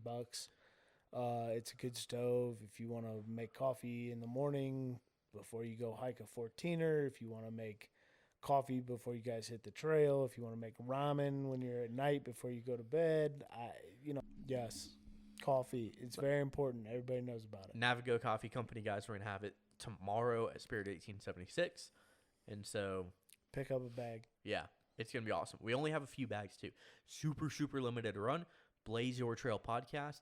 Fire Road Blend. Get it? Fire Road Blend. Yep, because we've got the Fireball. Dude, you're so clever. I try my best. Man. We're going to need more, though. Does that count as a pun? Fire Road Blend? Yeah. I don't know. I mean, Like maybe. It's just Blaze Your creative. Trail. It's just a little creative, is all. It's not quite a pun. It's not quite there yet. But yes, less than $100. Yeah. Isobutane stove. Less than Slash 25? cook kit. Less than 25. I'm gonna say headlamp And slash the best. headlamps. yeah, the best headlamp in Is my the opinion. one that you have. Well, okay, whatever. The best one in my opinion, if you don't have one yet, and you want one to just hang in your vehicle on a molly panel, hit up blazeoffroad.com for your molly panel solutions. You're gonna say the Streamlight Bandit, aren't you? Streamlight Bandit, and actually the I knew Pro. it. They have a Pro. It's the Oh, I yellow didn't one. know It's a that. full yellow body. Okay. That's the difference. Well, I mean, obviously there's more differences, more battery capacity, more light output, blah blah blah. Right. But it's yellow. The Streamlight Bandit is black, and you can buy them on Amazon, and they're super cheap. And I make no money off that because I don't have affiliate links yet, but I will, and maybe I will by the time I post this in a day and a half. Yeah. But Streamlight Bandit, awesome product, dude. I have like I've got- 4 of them. They're $20. So I think I have one Streamlight Bandit Pro. We used to get them for free at our old job too. Yeah. So So I have one of those. But honestly, it doesn't matter whether it's a Streamlight, it's a Black Diamond, it's a Petzl. It doesn't matter that's true. if you're on Amazon and you find a 3-pack of headlamps for $24. Whatever. The best thing you can buy is a good headlamp. Yeah. Because And it's find not you a only good good, one. it's not, yeah. And I mean, I will always stress quality over quantity. I mean, one Black Diamond or Petzl headlamp or Streamlight Bandit Pro over a Amazon brand or over 3 Amazon Bandit or Amazon headlamps for that price.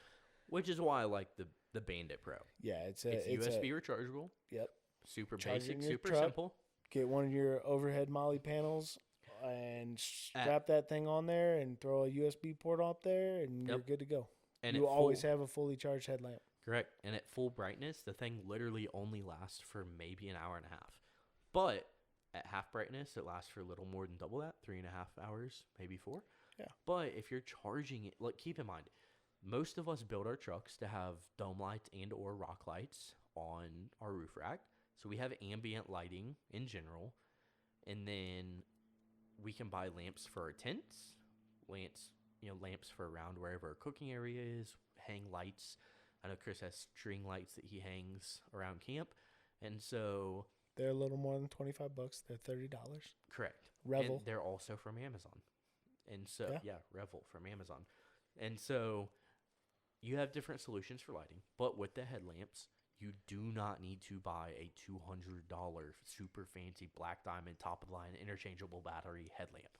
If you want to and you find a need to, by all means, absolutely, we love to have your money in this industry and we love to have your business, no matter where or who it's with in this industry.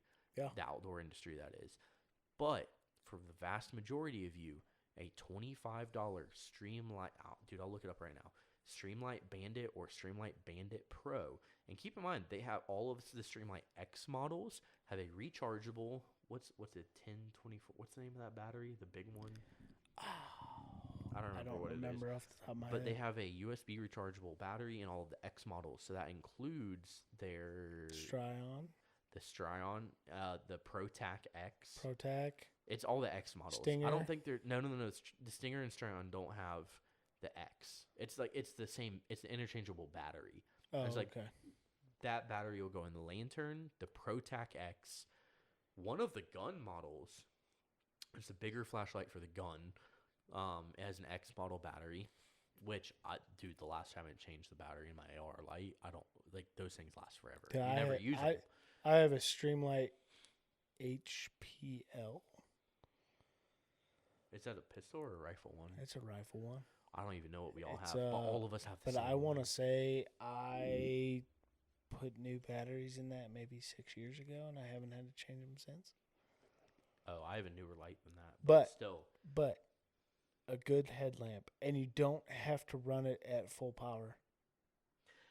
It's nice to run it at full power, and you'll turn it on. And they usually the Streamlights turn on at full power and then dim. Yes. And that's actually a tactical feature is how they describe that. But run your headlamp at medium or low power, and I tell you, you will get tremendous battery life. You'll have plenty of light, and then if you need to turn it up, and that's fine. So this is interesting. I'm looking at Amazon right now. Streamlight 61700.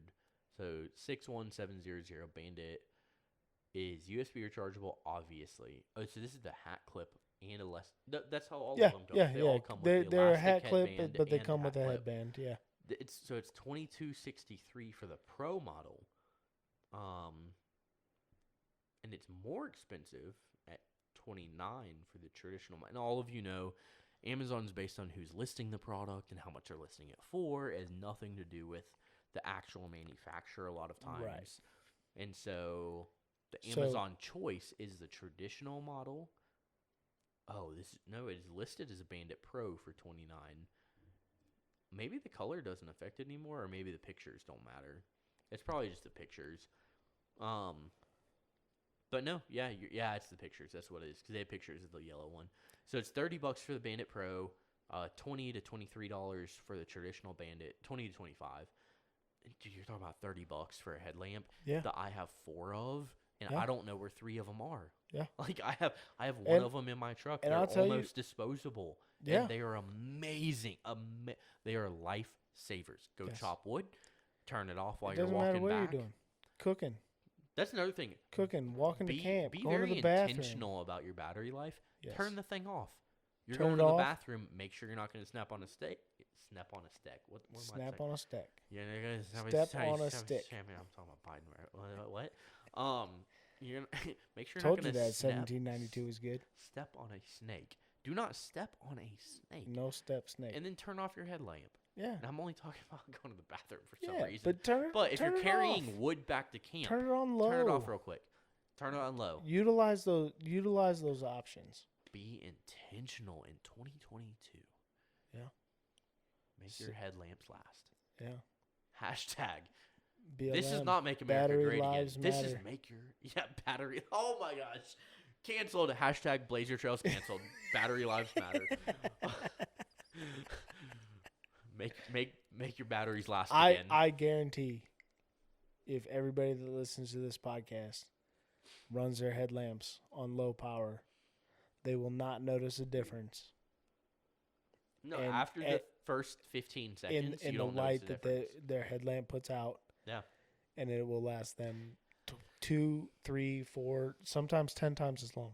Dude, some of those headlamps will last for a very long time on low. Look at the specs. You put your headlamps on low, they will last you way longer than they will on high, and I guarantee you don't need it on high. Absolutely correct. No, some of these headlamps last a stupid amount of time on high. Yeah, here we go. This is it. High, 180 lumens, runs 4.5 hours. Personally, I think it runs 2 hours, but I don't know for sure because I never run it full time. I turn it on and off, and it lasts multiple trips. So, high, 180 lumens, 4.5 hours. Low, 35 lumens, 21 hours. 21 hours. 21 versus 4.5. Emergency flash mode, 180 hours. Yeah. That is ridiculous. If you need to put it on high, put it on high. But if you don't need it on high, leave it on low. Let's talk about... And let's talk about headlamp etiquette while we're at it. Oh, do not look at me. I swear, if you have your headlamp and you stare at me in the eyes with your headlamp, I'm going to be so mad. I can throw a bullet at roughly 80 feet per second. but my gun can throw a bullet Yeah. at roughly 1,600 feet per second. So let's talk about this etiquette real quick. Yeah. Yeah. No, Do I'm not dead serious. look me in the face. If we're sitting Look around a at my campfire, bro. You want to look at why are you looking at my knees? if It's we're because sitting you have a at a headlamp on. campfire, yeah, if we're sitting at a campfire, there's no reason your headlamp should be on high, It shouldn't be on at all. and you should not have it pointed in my face. No. If you have a headlamp on, do not look at me. I don't want to. No. I don't want you to look at me. No. Your eyes better be doing some crazy move where I think you look like a demon because your eyes are looking straight out the side of your face. And I guarantee you, any headlamp you're gonna buy is gonna have an adjustable vertical. Except the Bandit. The Bandit is No, the not. Bandit does. No. Yeah, it does. No, Because not it's a hat vertical. clip at the same time. Well, the hat clip, but not on the. I've never used a hat clip. Mine are gone. My hat clips are dead and gone. Yeah, but the you put the elastic band through the hat clip. No, I don't. I do that. I run it straight through the back of it. All right. Well, But I that could angles be it wrong. down. You have it's about 3 feet away. It's like a 45-degree angle. The Bandit is. Pay attention to where your headlamps are shining. Yeah, which means all we're saying. your head faces down, your eyes look up. Yeah. Just like you see how I don't Yeah. have the best audio with my mic right now. Or just turn it off. This is headlamp etiquette with my mic right now. Or just turn it off. That works. too. Correct. Yeah. So headlamps are an amazing product for $125. We just spent way too long talking about those. We already talked about this We last could have a full episode on headlamps. We could, because headlamps honestly are a great product. They really are. Yeah. I mean, it doesn't matter what you're doing. Going to the bathroom, chopping wood, fixing your truck. Whatever it is. Yeah. We I carry like 7 headlamps in my truck at any time. So I learned that I used to carry way more. Same with gloves. I went through my bin today. Nick bought my old ditch lights, my old S1s off my truck, my Tacoma. And so I have 12 rock lights, the S1s, and a couple, like my radios. That's why I have the radios in here, is because I'm measuring them out for brackets for the F-150. But yeah, guys, it's late. Damn, I just yawned. Yeah, it's 12:30. I can't believe you. I just yawned It's on a 12:30. podcast. That price is wrong. That price. That time on the TV is wrong. Is it really? It's an hour off. It's 12:30 right now. Holy cow. Wait, did we go over Dream Trip? I don't think we did. We didn't go do over Dream Trip. We did favorite trips growing up, all that. But Yeah. what is your dream trip? Dalton Regardless, Highway. dude. Doesn't matter what time of year for you. No. Me too. Dalton Highway. That's mine too. Well, my dream trip is Trans-American. I want to do the whole trail. Yeah. But I want to do it with Dalton Highway, which some people Yeah. do with Dalton. Some people do other parts of Alaska. I want to do like I want to do tip to tip. I want to do Miami. the ocean of Dalton Highway all the way up north, all the way down Trans-American, all the way to the southern tip of Chile. Yeah. Oh, yeah, that would be incredible. Yeah. Yeah, I think at least for now, my dream trip's Dalton Highway. Actually, it's Argentina. Who owns it? Is that Argentina or is that Chile? I don't remember. I watched the X over. Like, There's videos, only one. but There's it's only been a one while. country in my mind: Mexico. the United States. Come on. Oh, you think I don't know? So the southernmost tip, it's a ton of islands down there, dude. It's worse than the Keys. Like, it is a stupid amount of islands. It would be a Chilean island, though. Yeah. Yeah, that'd be the southernmost tip of South America. Would be owned by Chile, not Argentina. Yeah. Dream trip, Dalton Highway. Yeah.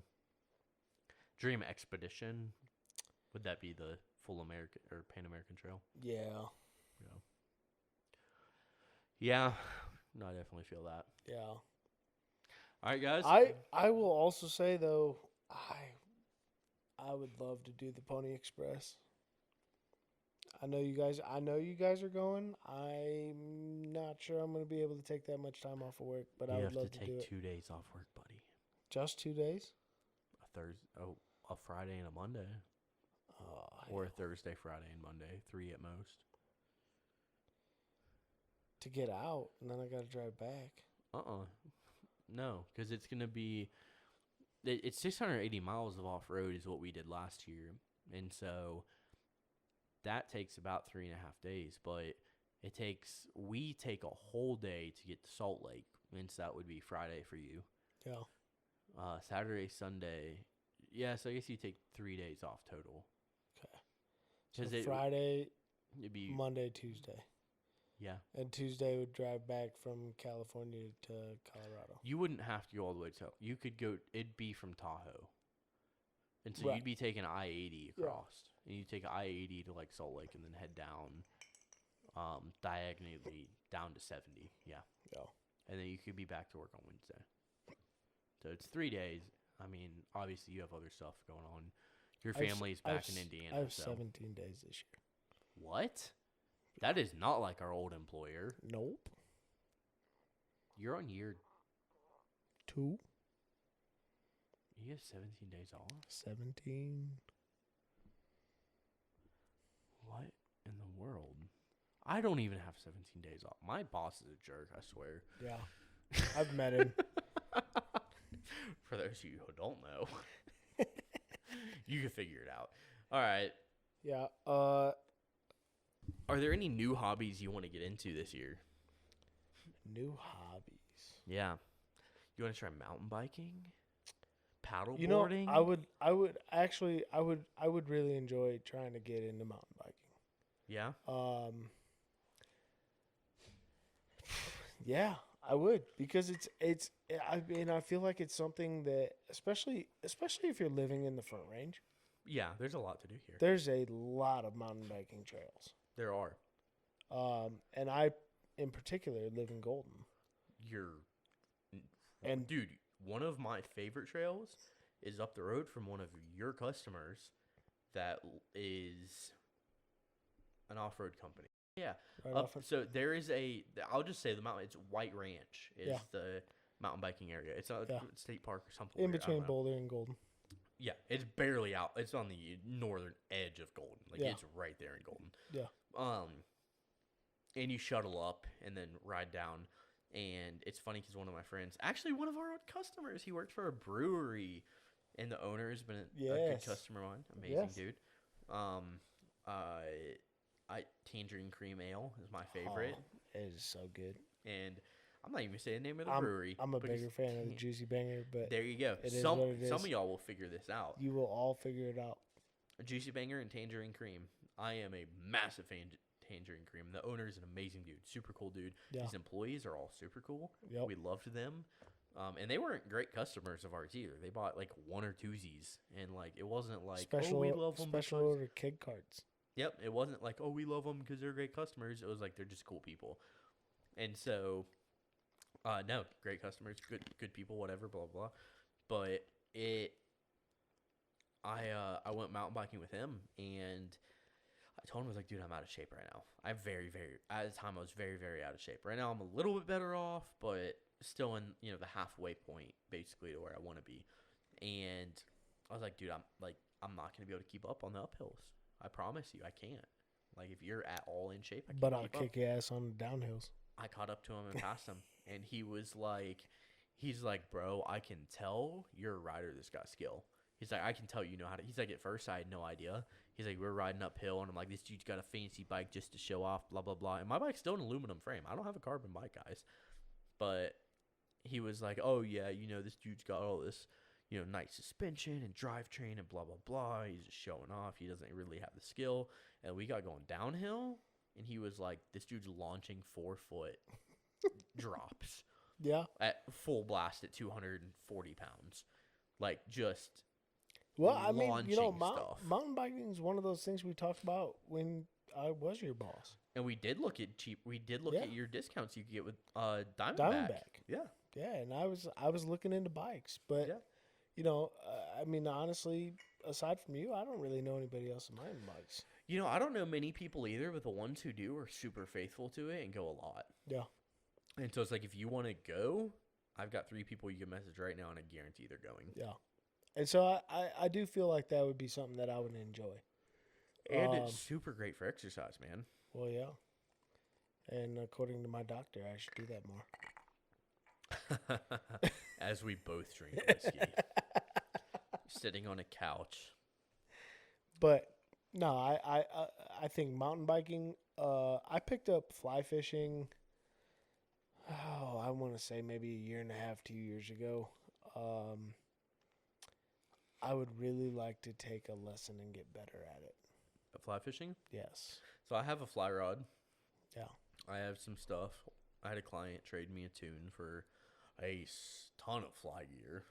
And he was like, here you go. And I got a ton of stuff. And I would love to go. Actually, you know what? No, I have a couple clients who are amazing at fly fishing. And I should reach out to them. And they should teach us how to fly fish properly. Yeah. Because I've gone off of 67. And I didn't catch anything but bushes. Right along the South Platte there. And I had that the app for Colorado. I don't know. I had the app for Platte. Colorado. We're just gonna call it the Platte. Yeah, it was north of Deckers on 67. Yeah, I can't remember if that's north or south. I don't know. I think it's south. I always know south is past that intersection where you turn on to the main road that goes up 285. It's probably north. That's where the road runs along the river the whole way. Too many rivers. Too many creeks. Too many roads. Too many roads. Too many people. Too many people. We need to move to Montana. Too many people. Too many people. Not enough fish. Yeah. Move to Montana. But, yeah, I would love. I've got a few connections in the fly industry as well. Cool. And I would love to actually learn how to fly fish without watching YouTube videos. Because it's really hard. It's really hard. It's really hard to practice fly fishing in my living room, guys. It's really hard to watch YouTube videos on fly fishing when I'm on the river. Yeah. And it's really hard to practice fly fishing in my living room. Look, guys, we both live in apartments. All right, we are not high rollers, and our living rooms are not 20 feet tall. No. And when it comes to fly fishing, I'll hook everything on my walls in this place. But I will hook nothing all the in the sound river. Insulation is coming down. Shh, we don't tell people. Oh. No. We definitely told people. I have sound deadening all over the place, and hopefully it's mitigating the echo. It's all coming down. The only reason this wall doesn't have any is because this wall is going to get a massive mural painting on it of a buffalo. And it's actually going to be a photo. It's a photograph we're printing. So it's going to massive 4x8 printed canvas photo of buffalo for my buddy during a sunrise, Kyle. And so every other wall has sound deadening. And you talk in the direction of the sound deadening too. I need to put bass straps in the corner, blah, blah, blah. But me and Sam will get a nice place with a full-blown studio that's going to be completely sound deadened with zero reverb. So yeah. If this place had 80% reverb before, because I do have carpet and furniture, if it had 80% before, it probably is 30% now. So, which is way better than 80. It is. All right, guys. Appreciate everybody listening. No, dude. We need 4 more minutes. I also want people to let us know if they listen to all 4 hours. So how do we do that? I don't know. If you listen to all 4 hours, Chris will give you a sticker. What sticker? A really cool sticker. From who? The company I work for. Well, at least you're not giving away free Blaze Off-Road stickers. So, if you've listened to all 4 hours... Actually, I will buy Blaze Off-Road stickers and donate them to anybody who listens to all 4 hours. I'll give you a so we have to say deal on them, have to say a code word at the end. They have to message. Hey, you. if you want a free Blaze Off-Road sticker, DM at Blaze Off-Road. Actually, DM Blaze Your Trail Podcast. Yes. Or DM CJ Clark 92. 92. Yep. All right, guys, we've had way too much 1792. We're going to go probably eat some more food because I have some more chicken parmesan that I cooked up. And tune my truck. And we're going to tune his truck in the middle of the night. Yep. And drink some more whiskey. So everybody have a good night, or well, actually have a good day if you're listening at 5 a.m. Casey, that's you. Shout out. Are you dropping this at 5 a.m.? So I drop it at 5 a.m. on Wednesdays and Fridays. 5 a.m. Denver time? Yeah. Oh, okay. Or no, Eastern time. Eastern? Yeah. Good night. I don't wake up for that. It's auto set. I mean, I wake up for that. I'm super committed, guys. Listen to it at 5 a.m. Don't miss it. Yeah. So, all All right, guys, I really appreciate everybody listening for real. We've had an amazing time tonight. We've talked about a lot of stuff. Our question bank took 4 hours to get through because we've talked about a crazy amount of tangents and all kinds of great stuff. Shoot us a message if you want that free sticker. If you listened all the way to the end, just hit us up, guys. We'll throw a stamp on the envelope and send you a couple free stickers, all right? Thanks for having me. I do. I really appreciate you coming on. Lots of different Anytime you want me on. topics and everything. Like, we wanted to talk about politics. So, shout out to you. Shout out to the listeners.